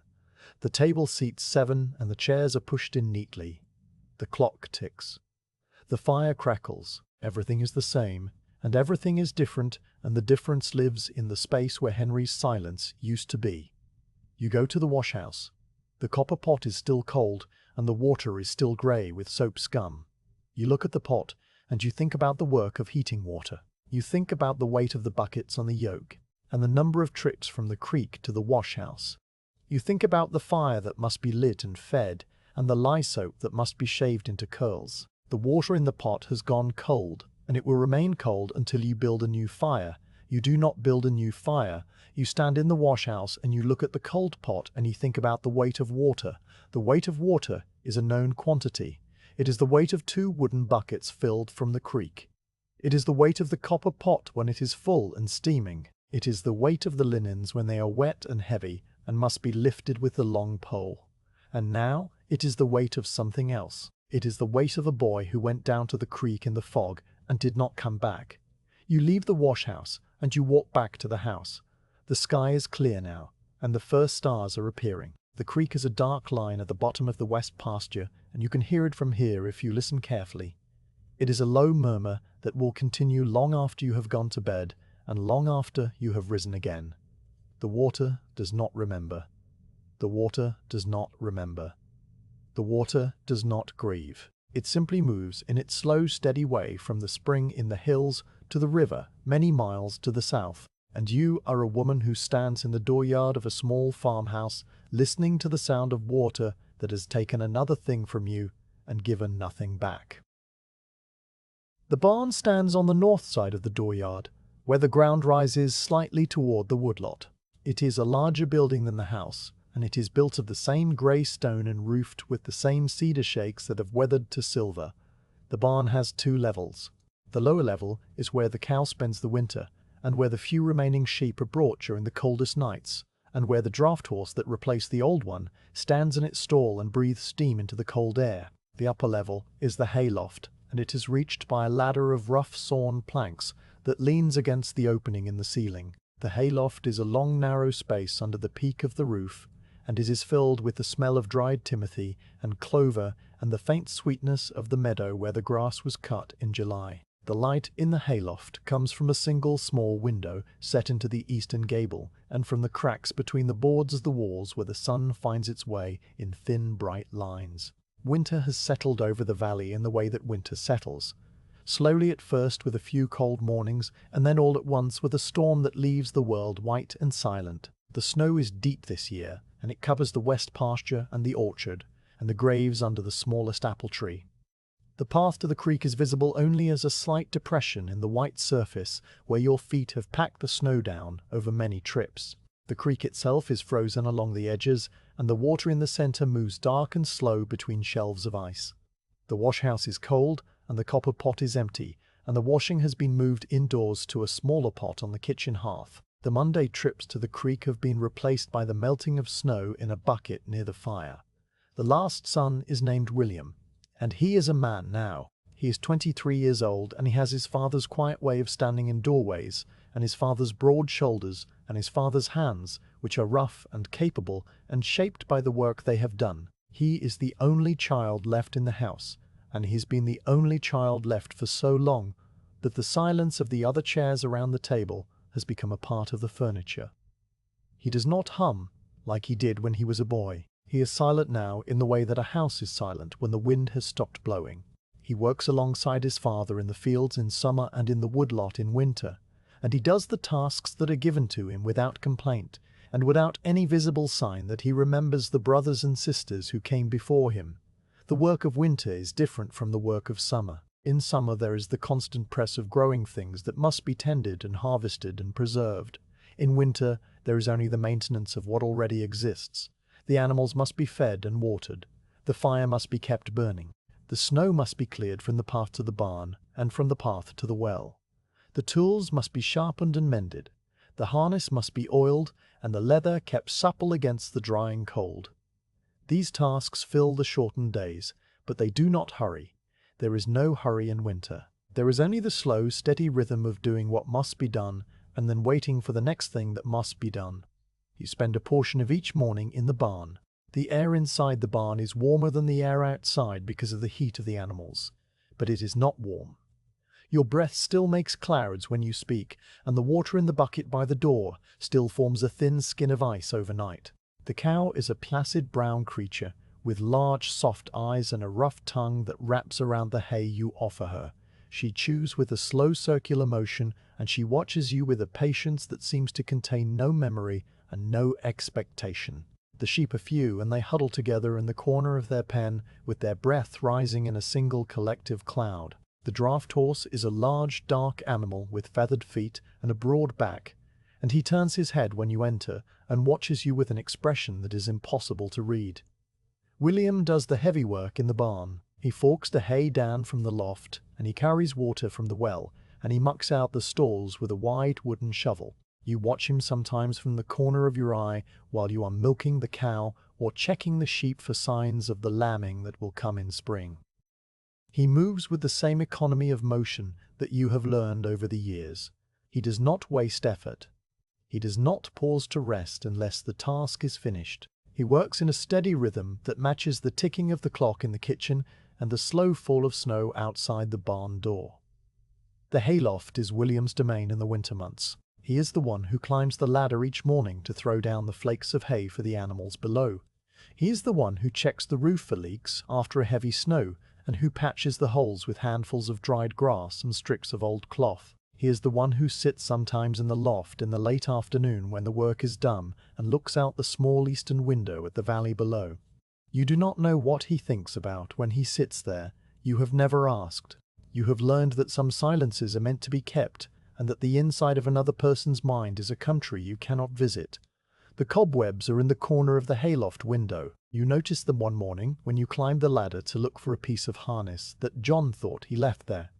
The light from the eastern window is grey and thin, and it catches the strands of the web so that they shine like threads of silver. The web is an old web. It has been there for a long time, and it has been added to and repaired and extended by generations of spiders. It fills the corner where the roof beam meets the wall, and it stretches across the upper pane of the window in a complex arrangement of radial lines and spiral turns. There is dust caught in the strands, and there are the dried husks of small insects that flew into the web and were consumed. The spider that made the web is not visible. It is hidden in a crack in the beam, or it is dead, and its descendants have taken over the maintenance of the structure. The web continues regardless.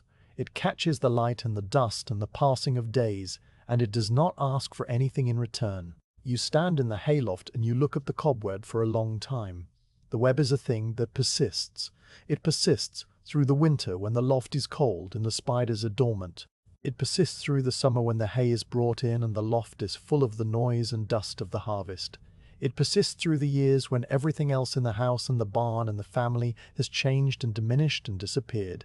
The web is still there. It will be there long after you have stopped climbing the ladder to the hayloft.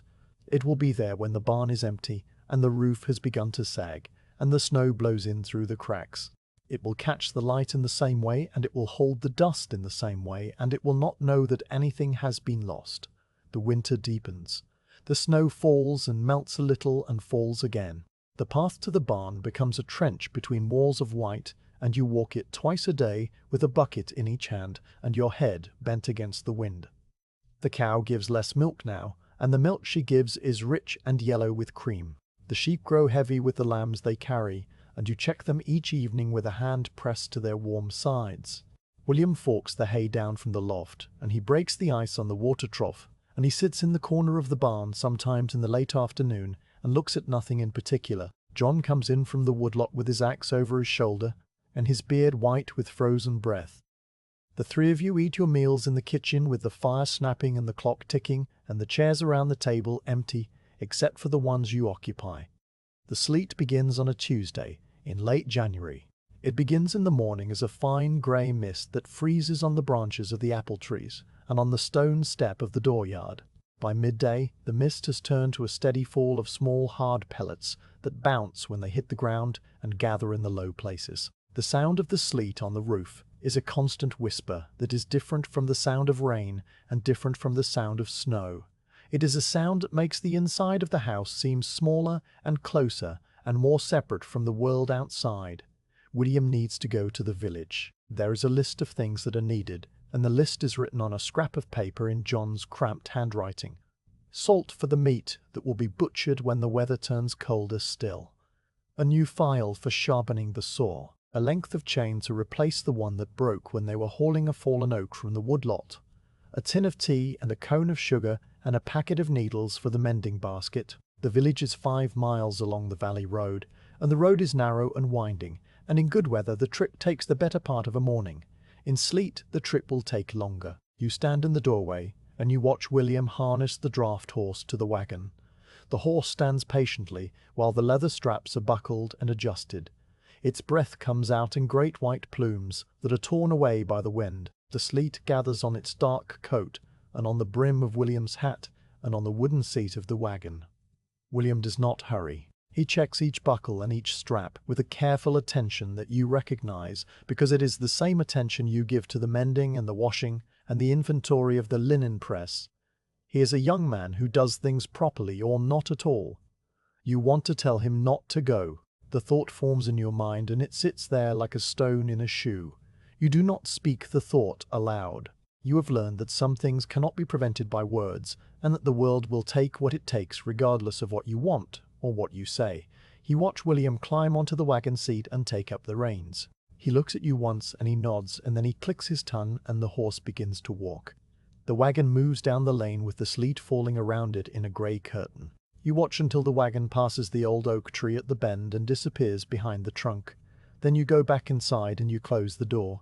The afternoon passes. The sleet continues to fall, and the light begins to fade earlier than usual because of the thick grey clouds. You light the candle on the mantelpiece and you put another log on the fire. John comes in from the barn, and he stamps the ice from his boots on the stone step. He sits in his chair and he looks at the fire and he does not speak. You sit in your chair on the other side of the hearth with the mending basket at your feet. You do not pick up the mending. Your hands are still in your lap, and you're listening to the sleet on the roof, and the ticking of the clock, and the space where the sound of William's return should be. The hour grows late. The sleet has not stopped, and the road will be treacherous, with a layer of ice hidden under the fresh fall. You tell yourself that William is a careful driver. You tell yourself that he knows the road and he knows the horse, and he will not take any chances. You tell yourself these things in the same way that you once told yourself that Alice's fever would break, and that Thomas would come back from the west pasture, and that Henry would appear out of the fog with a frog in his hands and a smile on his face. You have told yourself many things over the years. The things you have told yourself have not changed the shape of what happened. The sound comes from outside. It is not the sound of the wagon returning. It is a different sound, and it is a sound that you know even before you have fully heard it. It is the sound of a horse walking alone. The footsteps are slow and uneven, and there is no accompanying sound of wheels turning or of a human voice speaking to the animal. You stand up from your chair. John stands up from his. You go to the door and you open it, and the sleet blows in against your face. The draft horse is standing in the dooryard. It is covered in ice, and its head is low and its sides are heaving. The traces of the harness are dragging on the ground behind it, and they are tangled and broken. The wagon is not there. William is not there. The horse looks at you with its large dark eyes, and it does not move. John goes past you into the sleet. He takes the horse by the bridle, and he leads it toward the barn. He does not speak. You stand in the doorway, and you watch him go. The sleet falls on your face and on your hands, and you do not feel it. You are looking past the barn and past the orchard and down the lane toward the old oak tree. The lane is grey and empty, and the sleet is filling the tracks that the wagon made when it left. John comes back from the barn. He takes a lantern from the shelf by the door, and he lights it with a spill from the fire. He looks at you once, and then he walks down the lane into the grey curtain of sleet. You watch the lantern move away from you. It is a small yellow point of light that grows smaller and dimmer until it is swallowed by the distance and the falling ice. You close the door, and you go back to your chair by the hearth. You sit down, and you fold your hands in your lap. The clock ticks. The fire crackles. The sleet whispers against the roof. The night passes. You do not sleep. You sit in the chair and you listen to the sleet and you wait. The candle burns down and gutters out, and the room is lit only by the glow of the embers. The clock ticks through the hours and you count them without meaning to. 1 and 2 and 3 and 4. The sleet turns to snow sometime before dawn, and the sound on the roof changes from a whisper to a soft muffled silence. The world outside is very still. John returns as the first grey light is seeping through the window. You hear his footsteps on the stone step, and you hear the door open. He comes into the kitchen, and he is covered in snow, and his face is grey with cold and exhaustion. He does not sit down. He stands in the middle of the room with the melted snow dripping from his coat onto the floorboards. He tells you what he found. The wagon is in the ditch at the bottom of the long hill, a mile from the house. The ice on the road was thicker there, and the horse must have slipped, and the wagon must have slid sideways and tipped. William was thrown clear, and he is lying in the snow at the edge of the road. John found him there in the light of the lantern. He was cold, and he was still, and there was a mark on his forehead where he had struck something in the fall. John does not say that William is dead. He does not need to say it. He does not need to say it. You can see it in the way he stands, and in the way he looks at the floor, and in the way his hands hang at his sides. You stand up from the chair. Your legs are stiff, and your back aches from the long night of sitting. You walk to the door and you open it, and you step out into the dooryard. The snow has stopped falling and the world is white and silent. The barn is a dark shape against the white. The orchard is a pattern of black branches on white ground. The lane is a smooth, unbroken surface that leads away toward the old oak tree, and the village and the place where your last son is lying in the snow. You do not walk down the lane. You stand in the dooryard, and you look at the snow, and you think about the hayloft. You think about the cobweb in the corner of the window. The web is still there. It caught the light yesterday morning and it will catch the light tomorrow morning. It does not know that William is gone. It does not know that the hand that forked the hay down from the loft will not lift the fork again. It simply continues to exist in the corner of the window with its radial lines and its spiral turns and its dust and its dried husks. The web persists. The barn persists. The house persists. And you are a woman standing in the snow in the grey light of a winter morning, and you are persisting as well, though you do not know why or how. The day must be lived. John goes back down the lane with the neighbour's wagon, and they bring William home. He is laid in the front room that is only used for weddings and funerals and the visit of the minister. The room is cold, and you build a fire in the small hearth, and you sit beside it while the women from the neighbouring farms come and go with their covered dishes and their quiet voices. William is washed and dressed in his best clothes. His hands are folded on his chest, and his face is calm and still. He looks like his father, and he looks like Thomas, and he looks like all the children who have gone before him. You sit beside the fire, and you do not look at him. You look at the flames, and you listen to the wind in the chimney, and you think about the hayloft. The funeral is small. The minister says the same words he has said before over the same row of graves in the orchard. The ground is frozen and the digging is hard, and the men take turns with the pick and the shovel. The grave is next to Henry's grave, and next to Thomas's grave, and next to Alice's grave. The row is longer now. It stretches from the smallest apple tree almost to the fence. The stones from the creek bed are placed at the head of each mound, and they are grey and smooth, and they will sink a little deeper into the soil each winter. You go to the barn on the evening after the funeral. The animals have been fed by a neighbour, and they are quiet in their stalls. You climb the ladder to the hayloft. The rungs are rough under your hands, and your knees protest the climb, but you continue. You reach the top, and you stand in the long, narrow space under the roof. The light from the eastern window is grey and fading, and it catches the cobweb in the corner. The web is still there.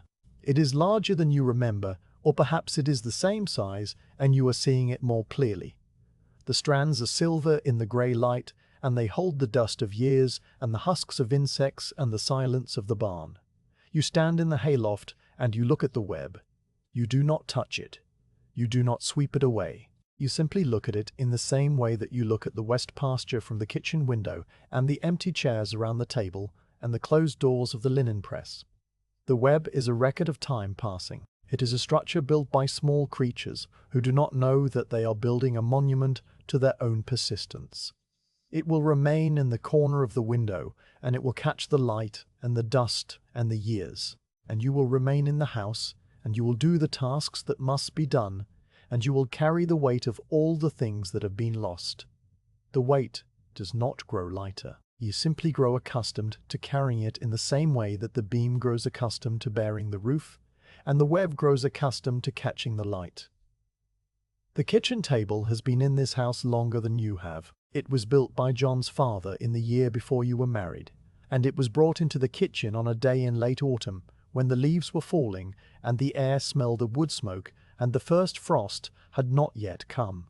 The table is made of pine boards that were cut from a tree that grew on the north slope of the woodlot. The boards are wide and thick, and they have been planed smooth and joined together with wooden pegs that fit so tightly you cannot see the seams unless the light falls across them at a certain angle.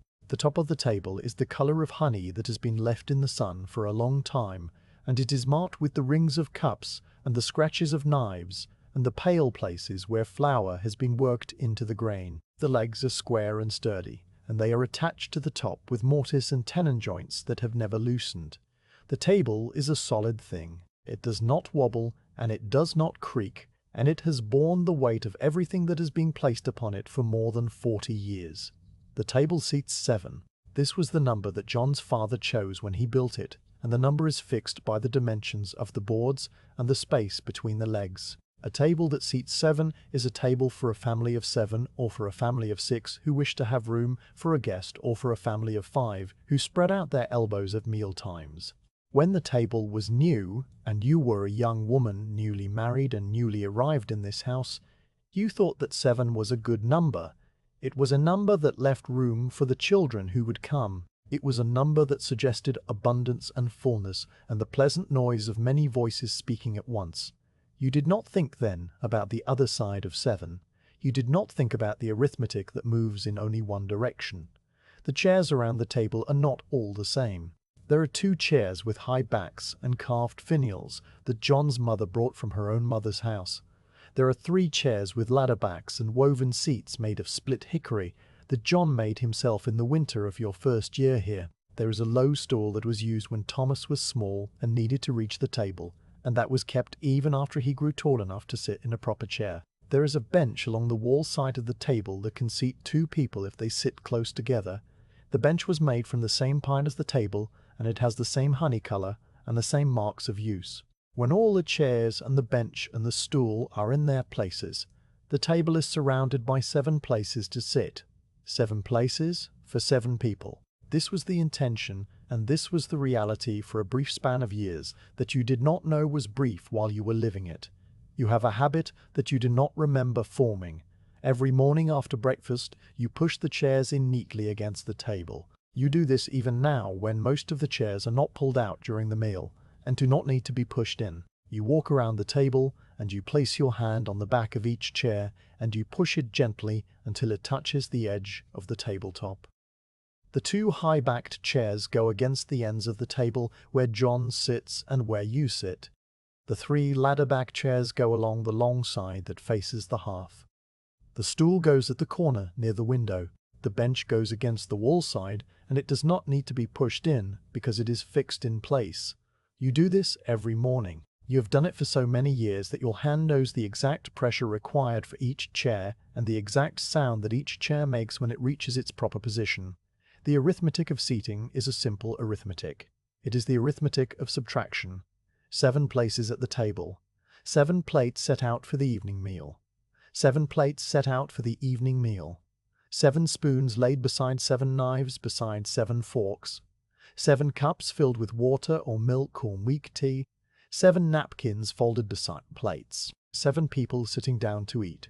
This was the number in the years when the house was full. Thomas sat at the corner near the hearth. Alice sat on the bench beside Mary, who was small then, and needed help cutting her food. The baby who came after Alice sat on your lap or in a small chair that John made from a hollowed log. William and Henry came later, and they took their places along the long side with their heads bent over their bowls and their feet not quite reaching the floor. 7 became 6. You remember the first evening after Alice was buried. You set the table without thinking, and you placed 7 plates and 7 spoons and 7 cups. Then you stood at the end of the table and you looked at the places and you saw the extra plate. The plate was on the bench where Alice had always sat. You picked up the plate and you put it back in the cupboard. You picked up the spoon and the knife and the fork and you put them back in the drawer. You picked up the cup and you poured the water back into the bucket. Then you called the family to the table and they came and they sat in their places, and the bench had an empty space on it where Alice used to be. No one mentioned the empty space. No one looked at it directly, but everyone felt it. The table was the same size, but the room around it had grown a little larger and a little quieter. 6 became 5. This was after Thomas went to the west pasture and did not come back. The arithmetic continued its slow subtraction. You removed his plate and his spoon and his cup from the table. You pushed his chair in for the last time, and then you stopped pulling it out in the evenings. The chair remained against the table with its back straight and its seat empty. The dust gathered on the seat in a fine layer that you wiped away each week when you cleaned the kitchen. You wiped the dust from the seat of a chair that no one sat in, and you did not think about why you were doing it. You simply did it because the chair was there and the dust was there and the cleaning needed to be done. 5 became 4. The baby who came after Alice had never had a proper chair of his own. He had the small log chair that John made, and that chair was put away in the attic after the fever took him. But there was still a place for him at the table. in the sense that you had always imagined him growing into one of the ladder-back chairs. That chair remained empty now in a different way. It was empty of the future that you had imagined for it. It was empty of the boy who would have sat there and spilled his milk and asked for more bread. The chair was just a chair now. It was a piece of hickory and woven split wood, and it held nothing but its own shape. 4 became 3. Mary went away in the cart with the grey horse and the young man with the sunburned face. Her chair was the one nearest the window, and it stayed empty after she left. You did not remove her plate at first because you thought she might come back for a visit, and you wanted her place to be ready. The months passed, and the letters came, and then the letters slowed, and then the letter with the black seal came. After that you removed her plate, and her spoon, and her cup. You pushed her chair in against the table, and you did not pull it out again. The chair by the window has been empty for a long time now. 3 became 2. Henry went down to the creek in the fog, and the water took him. His chair was the stool at the corner near the door. The stool was small, and it was easy to move, and you moved it to the side of the room after he was gone. You told yourself that you moved it because it was in the way, and people tripped over it when they came in from the dooryard. This was true. The stool was in the way. But you also moved it because you did not want to look at it every evening when you sat down to eat. The stool sits against the wall now near the woodbox, and it holds a basket of kindling. It is still a stool, but it is no longer a place at the table. 2 became 2 for a long time. William was the last son, and he sat in the ladder-back chair nearest the hearth. You and John sat at the ends of the table with the high-backed chairs and the carved finials. The 3 of you ate your meals together in the quiet kitchen, with the fire snapping and the clock ticking and the empty chairs pushed in neatly against the table. The empty chairs did not bother you. You had grown accustomed to them in the same way that you had grown accustomed to the crack in the window and the creak of the 3rd step. They were part of the room. They were the shape of what had been lost, and they were also just chairs. Then there was the sleet and the wagon and the horse that came back alone. After William was buried, you removed his plate from the table. You put it in the cupboard with the other plates that were no longer used. You pushed his chair in for the last time. The table was set for 2 now. 2 plates and 2 spoons and 2 cups. 2 chairs pulled out from the table and 5 chairs pushed in. The arithmetic had reached its final subtraction. 7 minus 1 minus 1 minus 1 minus 1 minus 1 equals 2. You and John sit at the table in the evenings. He sits at one end and you sit at the other. The distance between you is the length of the table, and the length of the table is the same length it has always been. When the table was full of children and noise, the distance did not seem large. You could pass a bowl of potatoes from one end to the other, and someone would take it, and someone would pass it on, and the food would move around the table in a circle of hands. Now you set the bowl of potatoes in the middle of the table, and you each take what you want, and the bowl sits there between you for the rest of the meal. The distance is not large, but it feels large. It feels like the space that 5 empty chairs can make. The sound of 2 people eating is different from the sound of 7 people eating.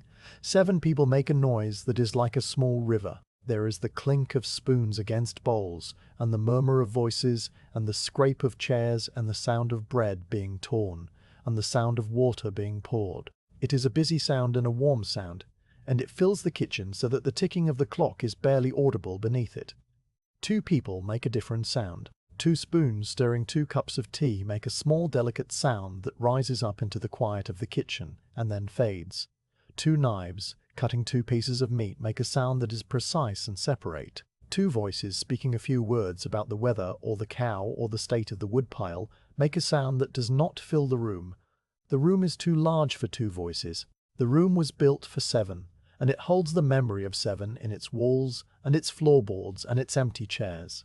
You notice the quiet, most in the winter, when the windows are closed and the snow is falling and there is no sound from outside. The fire crackles and the clock ticks, and your spoon moves in your bowl. John's spoon moves in his bowl.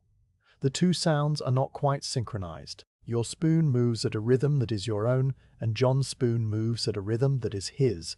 The rhythms overlap and separate and overlap again. It is a small thing to notice. It is the kind of thing you notice when the room is quiet and there is nothing else to listen to. The chairs around the table develop their own particular wear patterns. This is something you observe over the years without meaning to. The chairs that are used every day show the marks of use. The high-back chair where John sits has a dark spot on the top rail where his hand rests when he pushes himself up from the table. Your chair has a smooth place on the seat where you sit, and a small groove on the left arm where your thumb rubs when you are thinking. The ladder-back chairs that are no longer used have retained their original finish. The hickory is still pale, and the woven seats are still tight. When you run your hand over the seat of Thomas's chair, it feels different from the seat of your own chair. It feels new in a way that is strange for something that is 40 years old. It feels like a chair that has been waiting for someone who will not return. You do not move the empty chairs. They remain in their places around the table and you push them in every morning. You dust their seats every week. You do not think of this as an act of remembrance. You think of it as part of the cleaning. The chairs are furniture and furniture must be dusted. The fact that no one sits in them does not change the fact that they exist and the dust gathers on them. You are a woman who takes care of the things that exist. You have always been this kind of woman. There is a particular hour in the late afternoon when the light comes through the window and falls across the table in a long golden rectangle. In this hour, the scratches on the tabletop are visible in high relief. Every knife mark and every cup ring, and every place where a child pressed too hard with a fork is illuminated. The marks are a record of meals eaten and dishes set down and hands that rested on the wood. You can trace the marks with your eyes and you can remember some of them. There is the deep scratch near your place where Thomas was learning to cut his meat and the knife slipped. There is the pale ring near the hearth side where Mary always set her cup of milk. There is the small dent near the corner where Henry dropped a spoon when he was still small enough to sit on your lap. The marks are still there. The wood holds them. The wood does not forget. You sit at the table in the late afternoon sometimes when the work is done, and John is still in the barn. You sit in your chair with the high back and the carved finials, and you fold your hands on the tabletop. The light is golden and the room is quiet. You look at the empty chairs around the table. You do not think about the people who sat in them. You think about the chairs themselves. You think about the grain of the wood and the tension of the woven seats, and the way the light falls across the ladder backs. The chairs are beautiful in their own plain way. They were made by hands that cared about the making, and they have been kept by hands that cared about the keeping. They are good chairs. They have done their work well. John comes in from the barn. He washes his hands in the bucket by the door, and he dries them on the towel that hangs from the peg. He comes to the table, and he sits in his chair at the other end. He does not speak. He looks at you for a moment, and then he looks at the tabletop. The light is fading now, and the golden rectangle has moved from the table to the floor. The room is dim, and the fire is low. You stand up, and you put another log on the fire. You stir the coals with the iron poker, and the flames rise up, and the light returns to the room. You go to the cupboard, and you take down 2 plates, and 2 bowls, and 2 cups. You set them on the table in their familiar places. You take 2 spoons from the drawer, and 2 knives and 2 forks. You lay them beside the plates. You pour water from the bucket into the 2 cups. Then you bring the pot from the hearth and you ladle the stew into the 2 bowls. The 2 of you eat your meal. The spoons move in the bowls. The fire crackles. The clock ticks. The wind moves around the corners of the house and makes a low sound that is almost like a voice. You do not speak. There is nothing that needs to be said. The table is large and the room is quiet and the chairs are empty. But the 2 of you are there at either end, and the distance between you is the length of a table that was built for 7. You have crossed that distance many times over many years. You have passed bowls and cups and plates across it. You have looked across it at the faces of your children and your husband. You have sat at one end and watched the life of the house move around the other end. And now you sit in the quiet with your spoon moving in your bowl, and you listen to the sound of 2 people eating in a room that was built for many more. The arithmetic of seating is complete. 7 minus 5 equals 2. The equation will not change again. You will sit at this table for as many years as you are given, and John will sit at the other end, and the empty chairs will remain pushed in neatly against the table. The dust will gather, and you will wipe it away. The light will fall across the tabletop in its golden rectangle, and it will illuminate the marks of all the meals that were eaten here. And the sound of 2 spoons stirring 2 cups of tea will continue to rise up into the quiet of the kitchen and then fade into the ticking of the clock and the settling of the fire. It is a small sound. It is the sound of two people who have outlived almost everything except each other, and the table and the house, and the slow, persistent rhythm of the days. The porch runs along the front of the house facing the lane, and the orchard and the west pasture beyond. It is not a large porch, and it is not a porch that was built for sitting. It is a practical porch, a place to stand out of the rain while you remove your muddy boots, a place to stack firewood close to the door, a place where the milk bucket can sit in the shade on a summer afternoon. The porch has a roof made of the same cedar shakes as the house, and it is supported by 3 square posts that John set into the ground, with stones packed around their bases. The floor of the porch is made of wide pine boards that have grayed with age and weather, and that slope slightly away from the house, so that the rain runs off toward the dooryard. There is a single step down to the ground, and the step is worn in the center from the passage of feet over many years. John has placed a chair on the porch. The chair is a plain wooden rocker with a high back and curved runners, and arms that are smooth from the grip of his hands. He made the chair himself in the winter after Thomas died, and he worked on it in the barn in the evenings, when the light was gone and there was nothing else to do. The rocker is made of oak that he cut from the woodlot and seasoned for 2 years before he shaped it. The joints are tight, and the runners are curved in a gentle arc that allows the chair to move forward and back with a motion that is slow and steady and soothing. The chair has been on the porch for many years now, and it has weathered to the same soft grey as the floorboards. John sits in the rocker in the late afternoon. This is a habit that he has developed in the past few years, as the work of the farm has grown heavier for him, and the rest that he needs has grown longer. He comes in from the barn or the woodlot or the fields, and he washes his hands in the bucket by the door, and he dries them on the towel. Then he takes something to work on, and he goes out to the porch, and he sits in the rocker. The rocker moves forward and back with a soft creak that you can hear from inside the kitchen. It is a sound that you have come to associate with the end of the working day in the same way that you once associated the tuneless whistle with Thomas and the hum with William. It is the sound of your husband resting. The thing that John works on in the rocker is often a piece of harness. The harness that he uses for the draft horse is old, and it requires constant attention. The leather dries out and cracks and must be oiled. The stitching rots and must be replaced. The buckles work loose and must be tightened. John keeps a small box of harness tools on the porch beside the rocker.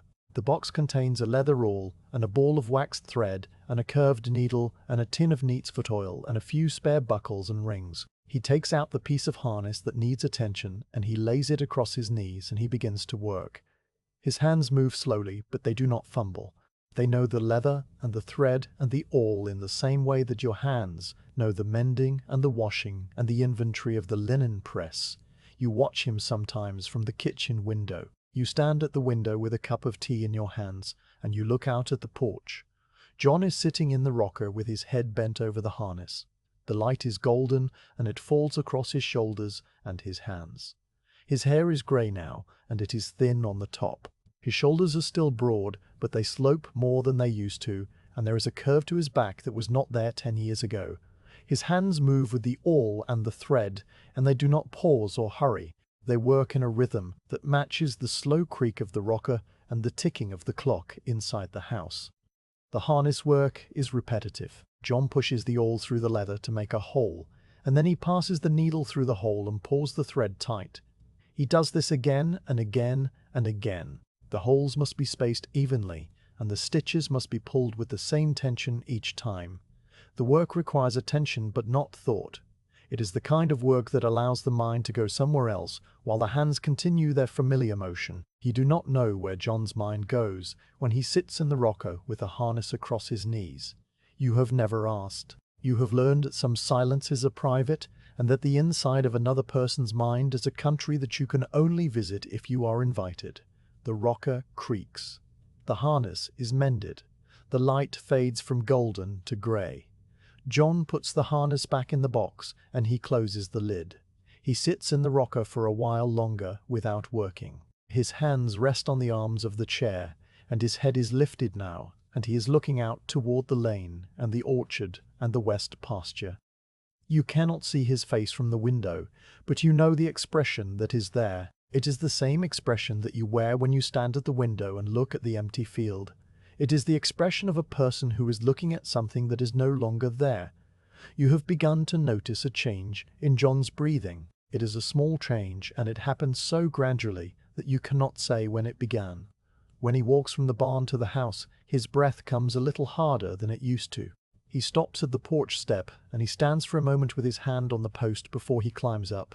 He does not speak of it, and you do not ask. You simply note the change in the same way that you note the change in the light as autumn moves toward winter. It is a fact of the world. It is something that is happening.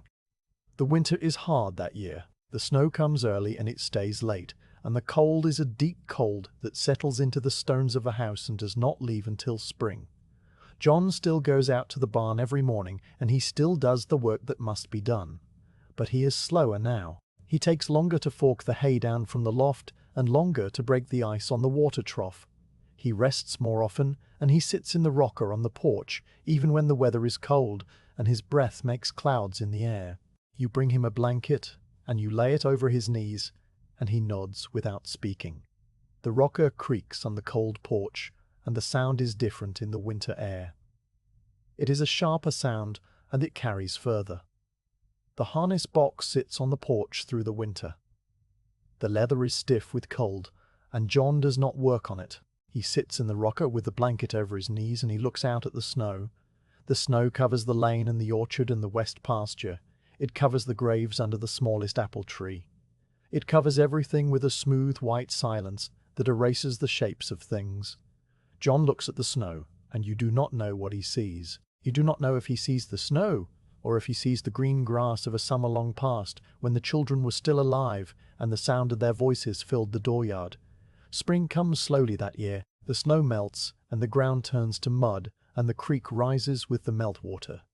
John goes out to the porch, and he sits in the rocker, and he takes the harness from the box. His hands are thinner than they were, and the veins stand out on the backs of them. He pushes the awl through the leather, and he passes the needle, and he pulls the thread. The motion is the same as it has always been. The holes are evenly spaced, and the stitches are pulled with the same tension. His hands remember even as the rest of him grows slower. The weather pattern for the week of his passing is a particular pattern. A high-pressure system is settled over the valley, and it holds the air still and heavy. The smoke from the chimney does not rise and scatter. It hangs low over the roof and drifts down into the dooryard, and the smell of it stays close to the ground. The sky is a pale, even grey, without any variation of light or shadow. The air is warm for the season, and it is damp in a way that makes the stones of the house sweat. There is no wind. The branches of the apple trees are still, and the grass in the west pasture does not move. The world is holding its breath. John goes to bed on a Tuesday evening. He eats his supper in his chair at the end of the table, and he listens to the clock and the fire and the sound of your spoon in your bowl. He does not speak, and you do not speak. The meal ends, and you clear the bowls, and you bank the fire for the night. John climbs the stairs to the room at the top of the narrow stairs. The third step creaks under his weight in the way it has always creaked. You hear him moving in the room above, and then you hear the sound of the bed ropes settling as he lies down. The house grows quiet, except for the ticking of the clock and the soft settling of the embers in the hearth. You go to bed a little later. You climb the stairs, and you avoid the third step without thinking, because you know it will creak. You enter the room, and the room is dark, and John is lying on his side of the bed with his face turned toward the window. His breathing is slow and deep, and it has a rough quality that you have noticed more often in recent weeks. You lie down on your side of the bed, and you listen to his breathing. It is a sound that you have listened to for more than 40 years. It is as familiar as the ticking of the clock, and the creak of the rocker, and the wind in the chimney. You fall asleep listening to it. You wake in the grey light of morning. The room is very quiet. The high-pressure system is still sitting over the valley, and the air is still and heavy. The smoke from the chimney is still hanging low over the roof. You lie in the bed and you listen. You do not hear John's breathing. You turn your head and you look at him. He is lying in the same position with his face turned toward the window. His eyes are closed and his mouth is slightly open. His chest is not moving. You look at him for a long time. The light grows a little stronger and it falls across his face. His face is still and peaceful, and it looks younger than it has looked in years. The lines of work and worry have softened, and his brow is smooth. He looks like he did when you were young and you first came to this house and the table was new and the chairs were all occupied. You do not cry out. You do not cry out. You do not call his name. You lie in the bed and you look at him and you listen to the silence. The silence is different from the silence that you have grown accustomed to. It is a deeper silence and a more complete silence. It is the silence of a room that has lost its second breath. You lie there for a long time and then you get up. You wash your face in the cold water from the pitcher and you dress in your plain wool dress and your apron. You go downstairs and you build the fire in the kitchen hearth. You put the kettle on to boil. You go to the door and you open it and you step out onto the porch. The rocker is there. It is empty. The harness box is beside it with the lid closed. The grey light of the high-pressure system falls across the porch and makes everything look flat and soft. You stand on the porch and you look at the empty rocker. The chair is still. It has not moved since John sat in it yesterday afternoon. You walk to the rocker and you place your hand on the back. The wood is smooth and cool. You push the rocker gently and it moves forward and back with its familiar creak. The sound goes out into the still grey air and it is swallowed immediately. There is no echo. There is no answer. The rocker slows and stops. The day must be lived. You go back inside and you do the tasks that must be done. You feed the fire and you make your tea. You go out to the barn and you feed the cow and the sheep and the draft horse. The horse looks at you with its large dark eyes, and it does not seem to notice that the hands that usually feed it are different hands. You fork the hay down from the loft, and you break the ice on the water trough, even though there is no ice because the weather is warm. You do these things because they are the things that must be done. You do them alone now. The word alone settles into your mind, and it fits into a space that has been waiting for it. The neighbors come.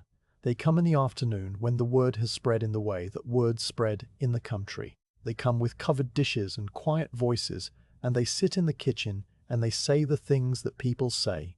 You thank them and you accept the dishes and you do not ask them to stay. They go away and the house is quiet again. You go out to the porch and you sit in the rocker. The rocker is John's chair and it feels strange to sit in it. The seat is worn in the shape of his body and the arms are smooth from his hands. You sit in his shape and you hold the arms where his hands held them. The rocker moves forward and back with the motion that your body gives it. The creak is the same creak. The sound is the same sound. But the person making the sound is different. The evening comes. You light the candle on the mantelpiece and you build the fire higher. You take down one plate from the cupboard and one bowl and one cup. You set them on the table in your place. You do not set a place at the other end. The chair at the other end is pushed in neatly against the table, and it will remain pushed in. You eat your meal alone at the table that seats 7. The sound of one spoon stirring one cup of tea is a small sound. It is a smaller sound than the sound of 2 spoons. It rises up into the quiet of the kitchen, and it fades almost immediately. The clock ticks. The fire crackles. The wind has not returned and the high-pressure system still sits over the valley. The smoke from the chimney still hangs low over the roof. The world is very still. You go out to the porch after supper. The grey light has faded to a deeper grey, and the shapes of the orchard and the west pasture are disappearing into the dusk. You sit in the rocker and you move it forward and back. You look out at the lane where the cart took Mary away, and where the wagon took William, and where the horse came back alone. You look at the orchard where the graves are arranged in a row under the smallest apple tree. You look at the west pasture where the flat grey stone catches the last of the light. The rocker creaks under you. The sound is the sound of a chair that was made by hands that are now still. It is the sound of a rhythm that continues after the person who began it has stopped. You rock forward and back, and forward and back. The motion is soothing and mindless, and it asks nothing of you except that you continue to move. The rocker on the porch will remain on the porch. You will sit in it in the late afternoons when the work is done. You will take out the harness from the box, and you will push the awl through the leather, and you will pass the needle, and you will pull the thread. Your hands will learn the motion that John's hands knew. The stitches will be even, and the tension will be consistent. The harness will be mended and it will be used, and it will need mending again. The cycle will continue. The rocker will creak, the light will fade, and you will sit in the chair that holds the shape of your husband's body, and you will look out at the empty fields, and you will listen to the silence that has grown a little deeper now that the second breath has stopped. The garden lies on the south side of the house, where the ground slopes gently toward the stone wall that marks the boundary of the home field. It is not a large garden, and it has never been a large garden.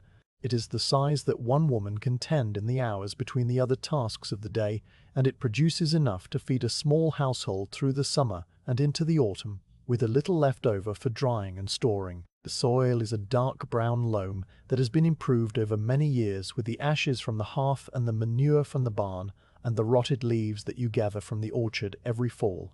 The soil holds the moisture well, but it drains enough that the roots do not rot in a wet season. It is good soil, and you know it intimately, in the way that you know the grain of the kitchen table and the creak of the third step. October has settled over the valley with a particular kind of stillness. The light is thinner now, and it comes at a lower angle, so that the shadows are long even at midday. The air has a crispness that was not there in September, and it carries the smell of dry leaves and wood smoke and the faint sweetness of the last apples hanging on the trees in the orchard. The mornings are cold, and the grass in the dooryard is white with frost until the sun climbs high enough to melt it. The afternoons are warm if the sun is shining, but the warmth does not last long. By evening the cold returns, and the world contracts toward the hearth and the candle and the single chair. The garden in October is a study in decline. The plants that were green and vigorous in July are now brown and withered, and they lean at angles that speak of exhaustion and the long work of producing seed. The bean vines have yellowed and dried, and they cling to the poles with a grit that is brittle and easily broken. The tomato plants are blackened at the tips from the first light frost that came in the last week of September. The squash vines have collapsed into a tangle of hollow stems and broad leaves that rustle with a papery sound when you move among them. The cornstalks in the far corner stand like a small forest of pale stalks and rattling leaves, and the ears that were not harvested have dried on the stems, and the kernels have hardened into something that only the crows will eat. You walk through the garden in the late morning when the frost has melted and the ground is soft under your feet. You are carrying a willow basket on your arm and a small knife in your hand. The basket is for the last of the harvest, and the knife is for cutting the stems of the plants that have finished their work. You move slowly because your knees no longer bend as easily as they once did, and because there is no need to hurry. The garden will wait. It has always waited. It will continue to wait until you have finished what you came to do. The perennials are the plants that you notice most in October. They are the plants that come back year after year without being asked and without being planted and without any effort on your part. They are the survivors in the same way that you are a survivor. They persist through the winter under the snow and the frozen ground, and they send up new growth in the spring, as though nothing has happened. The comfrey grows in a thick clump near the corner of the garden, where the soil is richest and where the shade from the house falls in the late afternoon. The leaves are broad and hairy, and they have begun to brown at the edges. But the crown of the plant is still firm and alive under the soil. You cut back the dead leaves with your knife, and you lay them on the ground around the base of the plant. They will rot over the winter and feed the new growth in the spring. The rhubarb crown sits at the end of the row where the peas used to grow. The rhubarb is an old plant, and it has been in this garden longer than any of the children were alive. You do not remember who planted it. It might have been John's mother, or it might have been the woman who lived in this house before you came. The crown is large and woody, and it sends up thick red stalks every spring that you stew with a little honey and eat with bread. The leaves are poisonous, and you have always been careful to cut them away and feed them to the pig, which does not seem to mind. In October the leaves have died back entirely, and the crown is a dark lump of woody tissue that looks dead but is only sleeping. You pull away the dead leaves and you pile a little extra soil around the crown to protect it from the hardest freezes. The rhubarb will return in April, as it has always returned. The rugosa rose grows against the stone wall at the far edge of the garden. It is not a garden rose in the usual sense, and you did not plant it on purpose. It arrived as a sucker from the neighbor's hedge, and it rooted itself in the loose stones, and it has been spreading ever since. The rose is a tough plant with thorny stems and crinkled leaves and flowers that are a deep pink in June. The flowers smell of cloves and old memories, and they are followed by large red hips that hang on the bush well into winter. The birds eat the hips when the snow covers everything else, and you have sometimes gathered a few to dry for tea, though the taste is tart and not entirely pleasant. The rugosa rose sends up new suckers every spring, regardless of the frost or the drought or the neglect. It spreads slowly and steadily, and it does not ask for permission. It is the most persistent thing in the garden, and you respect it for that. You move along the rows with your basket and your knife. You cut the last of the kale which is sweetened by the frost, and you lay the dark leaves in the basket. You pull the remaining carrots from the ground, and you brush the soil from their orange skins with your thumb. The carrots are small and twisted because you did not thin them properly in the spring, but they will taste good in the stew pot. You gather a few onions that have been curing in the sun on the wooden rack near the garden gate. The onions are the size of a child's fist, and their papery skins rustle against each other in the basket. You find a late cucumber hidden under a collapsed vine, and you pick it up and you look at it.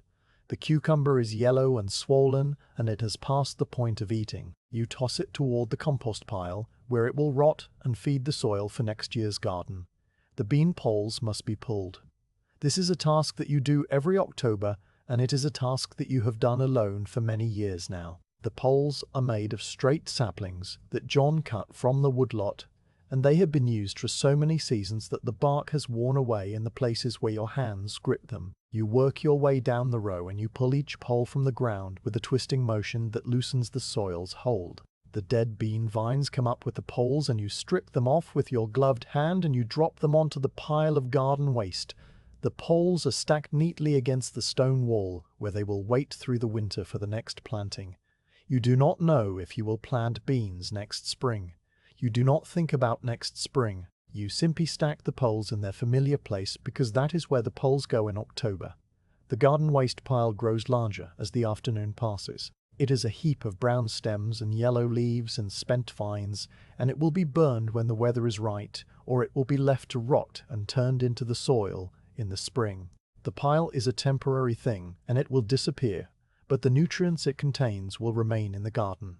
This is the way of gardens. Nothing is truly lost. Everything that dies becomes food for something else. You think about this as you pull the dead tomato plants from their stakes and add them to the pile. The plants that fed you through the summer will feed the soil through the winter, and the soil will feed new plants in the spring. It is a cycle that does not require you to understand it. It only requires you to participate. The putting of the garden to bed is a phrase that you have always used for this October work. You do not know where the phrase came from, and you do not think about its meaning. You simply say to yourself that the garden must be put to bed, and then you do the things that putting the garden to bed requires. You pull the dead plants, and you stack the poles, and you spread a layer of rotted leaves over the bare soil. The leaves are from the orchard, and they have been piled behind the barn since last fall. They are dark and crumbly, and they smell of earth and the faint sweetness of decay. You foot them into the wheelbarrow, and you push the wheelbarrow to the garden, and you spread the leaves with a rake. The leaves will protect the soil from the winter rains, and they will break down slowly and become part of the garden. The garden sleeps under its blanket of leaves in the same way that the children sleep under their blankets of earth in the orchard. The phrase, putting the garden to bed, carries a weight that you do not examine. It carries the weight of all the beds in the house that are empty now. The cradle in the attic that held Alice, and then Mary, and then the baby who came after Alice, and then William, and then Henry. The trundle bed in the corner of the kitchen, where Thomas slept when he was small. The narrow beds in the room at the top of the stairs where the boys slept, and where Mary slept before she went away. The wide bed in the room that you shared with John for more than 40 years. The beds are empty, and they will remain empty. The garden bed is the only bed that you still tend. It is the only bed that will wake again in the spring. You work until the light begins to fade. The sun drops behind the hills to the west, and the garden is filled with a soft grey light that makes everything look flat and distant. The bean poles are stacked against the wall, and the dead plants are piled in the corner, and the soil is covered with its layer of rotted leaves. The garden looks neat and orderly and asleep. The perennials are trimmed back and mulched, and they are waiting under the soil for the return of the warmth. The rugosa rose is a dark shape against the stones of the wall. The rhubarb crown is a lump of woody tissue under its blanket of soil. The comfrey is a cluster of cut stems and fallen leaves that will feed the new growth in April. The garden is ready for winter. You stand at the garden gate and you look back at what you have done. The rows are straight and the soil is dark under the leaves. The fence that John built to keep the rabbits out is still standing, though it leans a little in the corner where the ground has settled. The gate hangs on leather hinges that he made from an old harness strap. You close the gate and you fasten the latch, which is a simple wooden bar that fits into a notch. The sound of the latch falling into place is a small sound, but it is final. The garden is closed. It will not be opened again until the ground thaws in the spring. You carry the basket of kale and carrots and onions into the house. The kitchen is warm from the fire and the light from the hearth makes the room feel smaller and closer than it does in the daylight. You set the basket on the table and you sit in your chair to rest. Your back aches from the bending and your hands are cold and stiff. You look at the vegetables in the basket and you think about the work of preparing them. The kale must be washed and stripped from its stems and put in the pot with a piece of salt pork. The carrots must be scrubbed and chopped. The onions must be peeled, and the papery skins will make the kitchen smell of onion for the rest of the evening. These are the tasks of the evening, and you will do them in their proper time. You sit in the chair, and you let the warmth of the fire seep into your bones. The clock ticks, and the fire crackles, and the wind has begun to move around the corners of the house. The garden is out there in the dark, under its blanket of leaves. The perennials are sleeping under the soil. The rugosa rose is holding its red hips against the coming snow. The rhubarb crown is waiting for the spring that you do not know if you will see. The comfrey is resting and gathering its strength for the new growth. The garden does not know that the hands that put it to bed are the last hands that will tend it. The garden does not know that the children are gone, and the husband is gone, and the house is empty except for one old woman who moves through the days in a rhythm that has become as automatic as the turning of the seasons. You think about the garden in the same way that you think about the linen press and the kitchen table and the rocker on the porch. It is a thing that persists. It persists through the winter, and it persists through the neglect, and it persists through the grief. It sends up new growth in the spring, whether you are there to see it or not. The peas will sprout, and the beans will climb, and the tomatoes will ripen, and the squash will spread across the ground. The perennials will return, as they have always returned, as they have always returned. The rugosa rose will send out new suckers, and the comfrey will unfurl its broad, hairy leaves. The garden will continue. It does not need you to continue. It only needed you to put it to bed this one last October, and then to step back and let the winter do its work. You stand up from the chair, and you go to the basket on the table. You take the kale, and you begin to strip the leaves from the stems. The leaves are dark and crinkled, and they feel like leather in your hands. You drop the leaves into a pot of water and you watch them float on the surface. The stems go into the bucket for the pig. The carrots are next, and you scrub them with a stiff brush, and the orange color brightens under the water. The onions make your eyes sting, and you wipe them with the back of your hand, and you continue to peel. The kitchen fills with the smell of onion and wood smoke, and the faint sweetness of the kale. The smells are the smells of October, and they are the smells of your whole life. You have peeled onions in this kitchen in every season for more than 40 years. You have stripped kale and scrubbed carrots and put the garden to bed. You have done these things with children at your feet, and with a husband in the barn, and with the sound of the rocker on the porch. Now you do them alone, and the doing is the same. The motions are the same. The smells are the same. Only the silence around the doing is different. The evening passes into night. You eat your meal from a single bowl with a single spoon. You wash the bowl and the spoon, and you set them on the shelf to dry. You bank the fire for the night, and you blow out the candle. You climb the stairs to the room at the top of the narrow stairs, and you avoid the third step. You lie down in the wide bed that you shared with John, and you listen to the wind in the chimney. The wind sounds like a voice that is trying to speak, but cannot find the words. You close your eyes and you think about the garden sleeping under its blanket of leaves. You think about the perennials waiting under the soil. You think about the rugosa rose and the rhubarb crown and the comfrey. They will wake in the spring, and they will grow, and they will not remember the hands that put them to bed. And that is as it should be. The garden does not need to remember. It only needs to grow. The dooryard is the space between the house and the barn and the lane and the garden gate. It is not a large space, and it has no clear boundaries. It is simply the place where the ground has been worn smooth by the passage of feet and hooves and wagon wheels over many years. The soil in the dooryard is packed hard, and it does not grow grass except in a few stubborn patches near the well. The rest is bare earth that turns to dust in summer and to mud in spring and to a smooth white sheet in winter. The dooryard is the place where everything arrives and everything departs. It is the place where the cart took Mary away, and where the wagon took William, and where the horse came back alone. It is the place where the neighbors stood with their covered dishes and their quiet voices. It is the place where you stand now in the deep silence of a winter afternoon. Winter has settled over the valley with a completeness that feels permanent.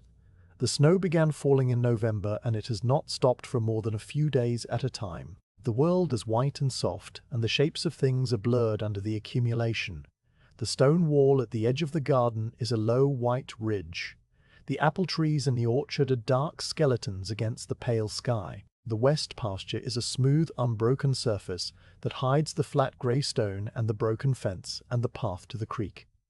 The creek itself is silent now and frozen over except in the very center where the current runs too fast for ice to form. The sound of the water is gone, and in its place is the deep stillness of a world that is waiting for something it cannot name. You are old now. You do not know exactly how old, because the years have blurred together in the way that the snow blurs the shapes of things. You know that you were a young woman when you first came to this house, and that you have lived here through more than 50 winters. You know that your hands are gnarled, and that your back is curved, and that your steps are slow and careful. You know that you are the last one remaining. The knowledge sits in your mind like a stone in a shoe, and you have grown accustomed to its weight. You do not think about it often. You simply carry it with you as you move through the days. The house has contracted around you. In the years when the children were alive and John was strong, the house seemed to expand to hold all the life that filled it. The kitchen was the center of a busy world, and the rooms upstairs were full of sleeping breath, and the dooryard was full of voices and footsteps. Now the house has shrunk to a single room. You live in the kitchen, and you sleep in the chair by the hearth because the stairs are too difficult, and the room upstairs is too cold and too full of empty beds. You have brought down the things you need, and you have arranged them within reach of the chair. The mending basket is on the floor beside you. The kettle is on the hook over the fire. The cup and the bowl and the spoon are on the table. The rest of the house is dark and cold, and you do not visit it. The fire in the hearth is the center of your world. You tend it with a care that has become the main work of your days. You wake in the grey light of morning, and you stir the coals with the iron poker. You add small sticks, and you watch them catch. You add larger pieces of wood, and you adjust them so that they burn slowly and evenly. The fire must not go out. The fire is the difference between life and the cold that waits outside. You have banked the coals at night for so many years that your hands know the exact arrangement that will hold the warmth until morning. You place the largest coals in the center, and you cover them with ash, and you go to sleep knowing that they will still be glowing when you wake. The fire has never gone out. You will not let it go out. The wind works at a loose shingle on the roof. The shingle is on the north side of the house, near the chimney, and it has been loose for as long as you can remember. John meant to fix it, and then he did not fix it, and then the years passed, and the shingle remained loose. The wind lifts it, and lets it fall, and lifts it again. The sound is a soft tapping that comes and goes with the gusts. You have listened to this sound for so many years that you no longer hear it as a separate thing. It is part of the voice of the house, in the same way that the creak of the third step is part of the voice of the house. The shingle taps, and the fire crackles, and the clock ticks, and these three sounds are the only sounds in the world. The clock on the shelf has not been wound in several days. You do not remember when you last wound it, and you do not feel the need to wind it now. The time does not matter in the way it once mattered. There are no meals to prepare for a family that will come in from the fields. There are no children to put to bed at a certain hour. There is only the grey light of morning and the white light of midday and the fading light of afternoon and the darkness of night. The clock has stopped with its hands pointing to a time that is no longer true. You have not moved them. The clock is silent now, and the silence is a new sound in the room. It is the absence of the ticking that you have listened to for more than 50 years. The absence is a sound of its own, and you have grown accustomed to it in the same way that you grew accustomed to the ticking. The tin box sits on the mantelpiece above the hearth. The box is small and rectangular, and it is made of tin that has darkened with age and smoke. The lid fits tightly, and it has a small knob on the top that you grip with your fingers when you open it. The box belonged to your mother, and it came with you when you left her house to come to this house. It held a few coins then, and a sprig of dried lavender, and a lock of your own hair that your mother cut on your wedding day. The coins are gone now, and the lavender has crumbled to dust. But the box remains, and it holds other things. You take the box down from the mantelpiece on a day when the snow is falling thick and fast and the wind is working at the loose shingle. You do not know what day it is, and you do not know why you have taken the box down. Your hand simply reached for it, and you brought it to your lap, and you are holding it now with the warmth of the fire on your face. The box is light, and the tin is cool against your fingers. You work the lid open with a small effort because the fit has tightened over the years. The lid comes free with a soft pop, and you set it aside on the arm of the chair. The first thing in the box is a lock of hair. The hair is fine and pale, and it is tied with a piece of blue thread that has faded almost to white. The hair belonged to Alice, and you cut it from her head on the morning of her first birthday. She was sitting in the cradle, and the light from the window was falling across her face, and you took the scissors, and you snipped a small curl from behind her ear. The curl has been in the box for more than 40 years, and it is still soft, and it still holds the faint memory of the color it once was. You hold the curl in your fingers, and you look at it for a long time. You do not think about Alice. You think about the curl itself. You think about the way the light catches the strands, and the way the blue thread has faded, and the way something so small can remain when everything else is gone. The second thing in the box is a pebble. The pebble is grey and smooth, and it is the size of a child's thumbnail. Thomas picked it up from the creek bed on a summer afternoon when he was 5 years old. He brought it to you in his small, dirty hand, and he said that it was a magic stone and that it would keep you safe. You do not remember what you said to him. You only remember the feeling of the stone in your palm and the way his face looked up at you with the absolute certainty of a child who believes in magic. The stone has been in the box since the day after he died. You put it there because you did not know where else to put it. The stone is still smooth, and it is still grey, and it still fits in the palm of your hand, in the same way it did on that summer afternoon. The third thing in the box is a thimble. The thimble is made of brass, and it is dented on one side where you dropped it on the hearthstone many years ago. The thimble belonged to Mary, and she used it when she was learning to sew. She was never a patient sewer, and she would push the needle through the cloth with too much force, and the thimble would slip, and she would prick her finger, and a small bead of blood would appear. You would kiss the finger, and you would tell her to go slower. The thimble fits on the end of your own finger now, and you turn your hand in the firelight and you watch the brass catch the glow.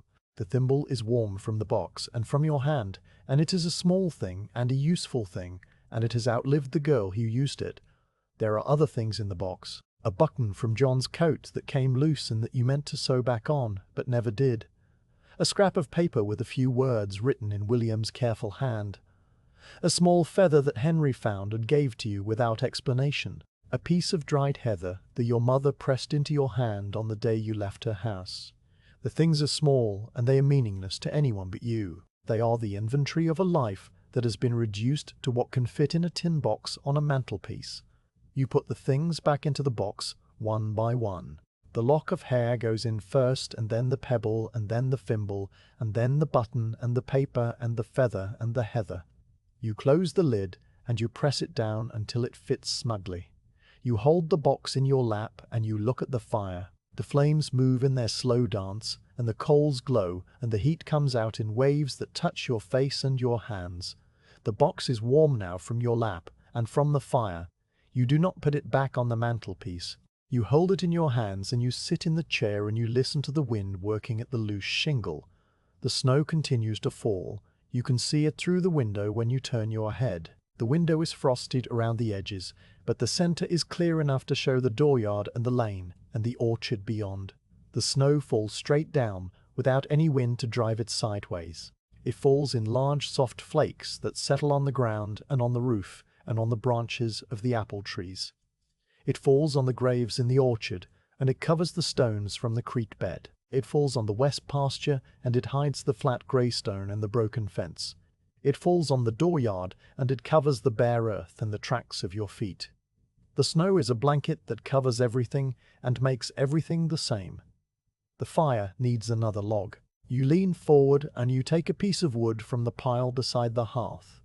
The wood is oak, and it is heavy and dry.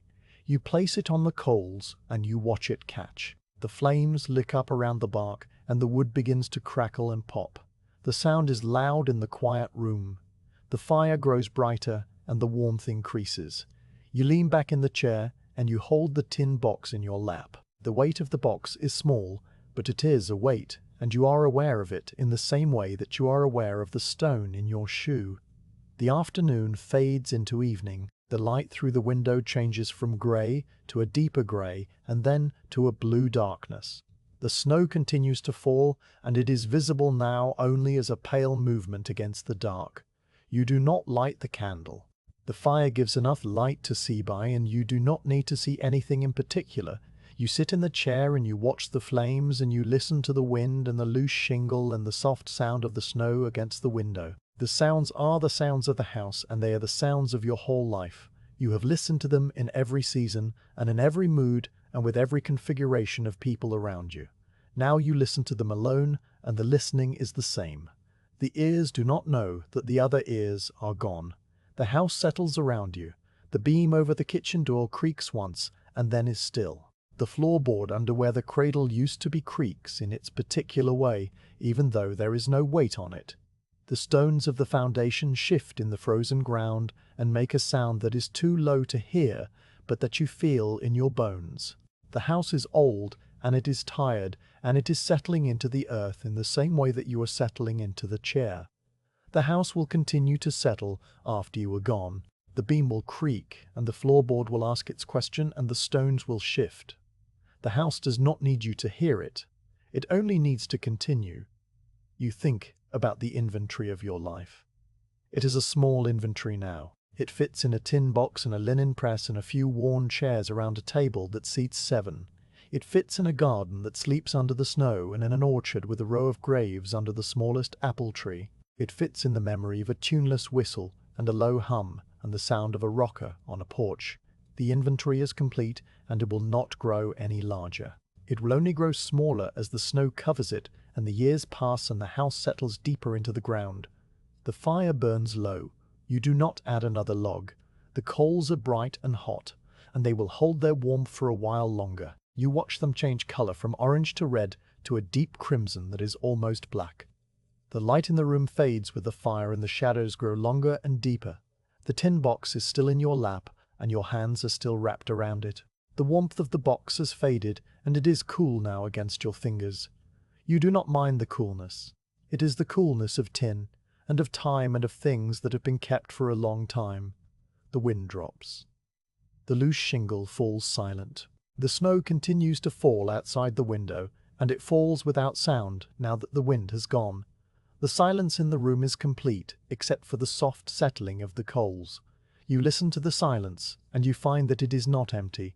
It is full of all the sounds that are no longer there. It is full of the ticking of the clock, and the creak of the rocker, and the tuneless whistle, and the low hum, and the sound of 7 spoons in 7 bowls. The silence holds these sounds in the same way that the tin box holds the lock of hair, and the pebble and the thimble. The sounds are gone, but they are not lost. They are simply waiting in the silence for someone to hear them again. The snow falls on the roof. It falls on the loose shingle, and it covers it with a layer of white. The weight of the snow presses the shingle down and holds it still. The tapping sound is gone now, and it will not return until the snow melts or the wind rises again. The snow falls on the dooryard, and it fills the tracks of your last walk from the barn. The snow falls on the garden, and it deepens the blanket that covers the sleeping perennials. The snow falls on the orchard and it covers the graves and the stones and the smallest apple tree. The snow falls on the west pasture and it hides the flat grey stone and the broken fence and the path to the creek. The snow falls on everything and it makes everything quiet. You close your eyes. The fire is almost out and the room is almost dark. The tin box is cool in your hands and your breathing is slow and shallow. You do not fight the sleep that is coming. You have learned not to fight anything that comes in its own time. You simply sit in the chair with the box in your lap, and you let the silence of the dooryard fill you. The silence is deep and soft, and it asks nothing of you. It only asks that you be still and listen. The house settles one last time. The beam creaks and the floorboard asks its question and the stones shift in the frozen ground. Then everything is still. The snow continues to fall outside the window, and it covers the dooryard and the lane and the orchard and the west pasture. It covers the house and the barn and the garden. It covers everything with a smooth, white silence that erases the shapes of things. The inventory is complete. The fire is out. The tin box rests in your lap, and your hands are still around it. And the snow falls and falls and falls in the quiet of the long winter night.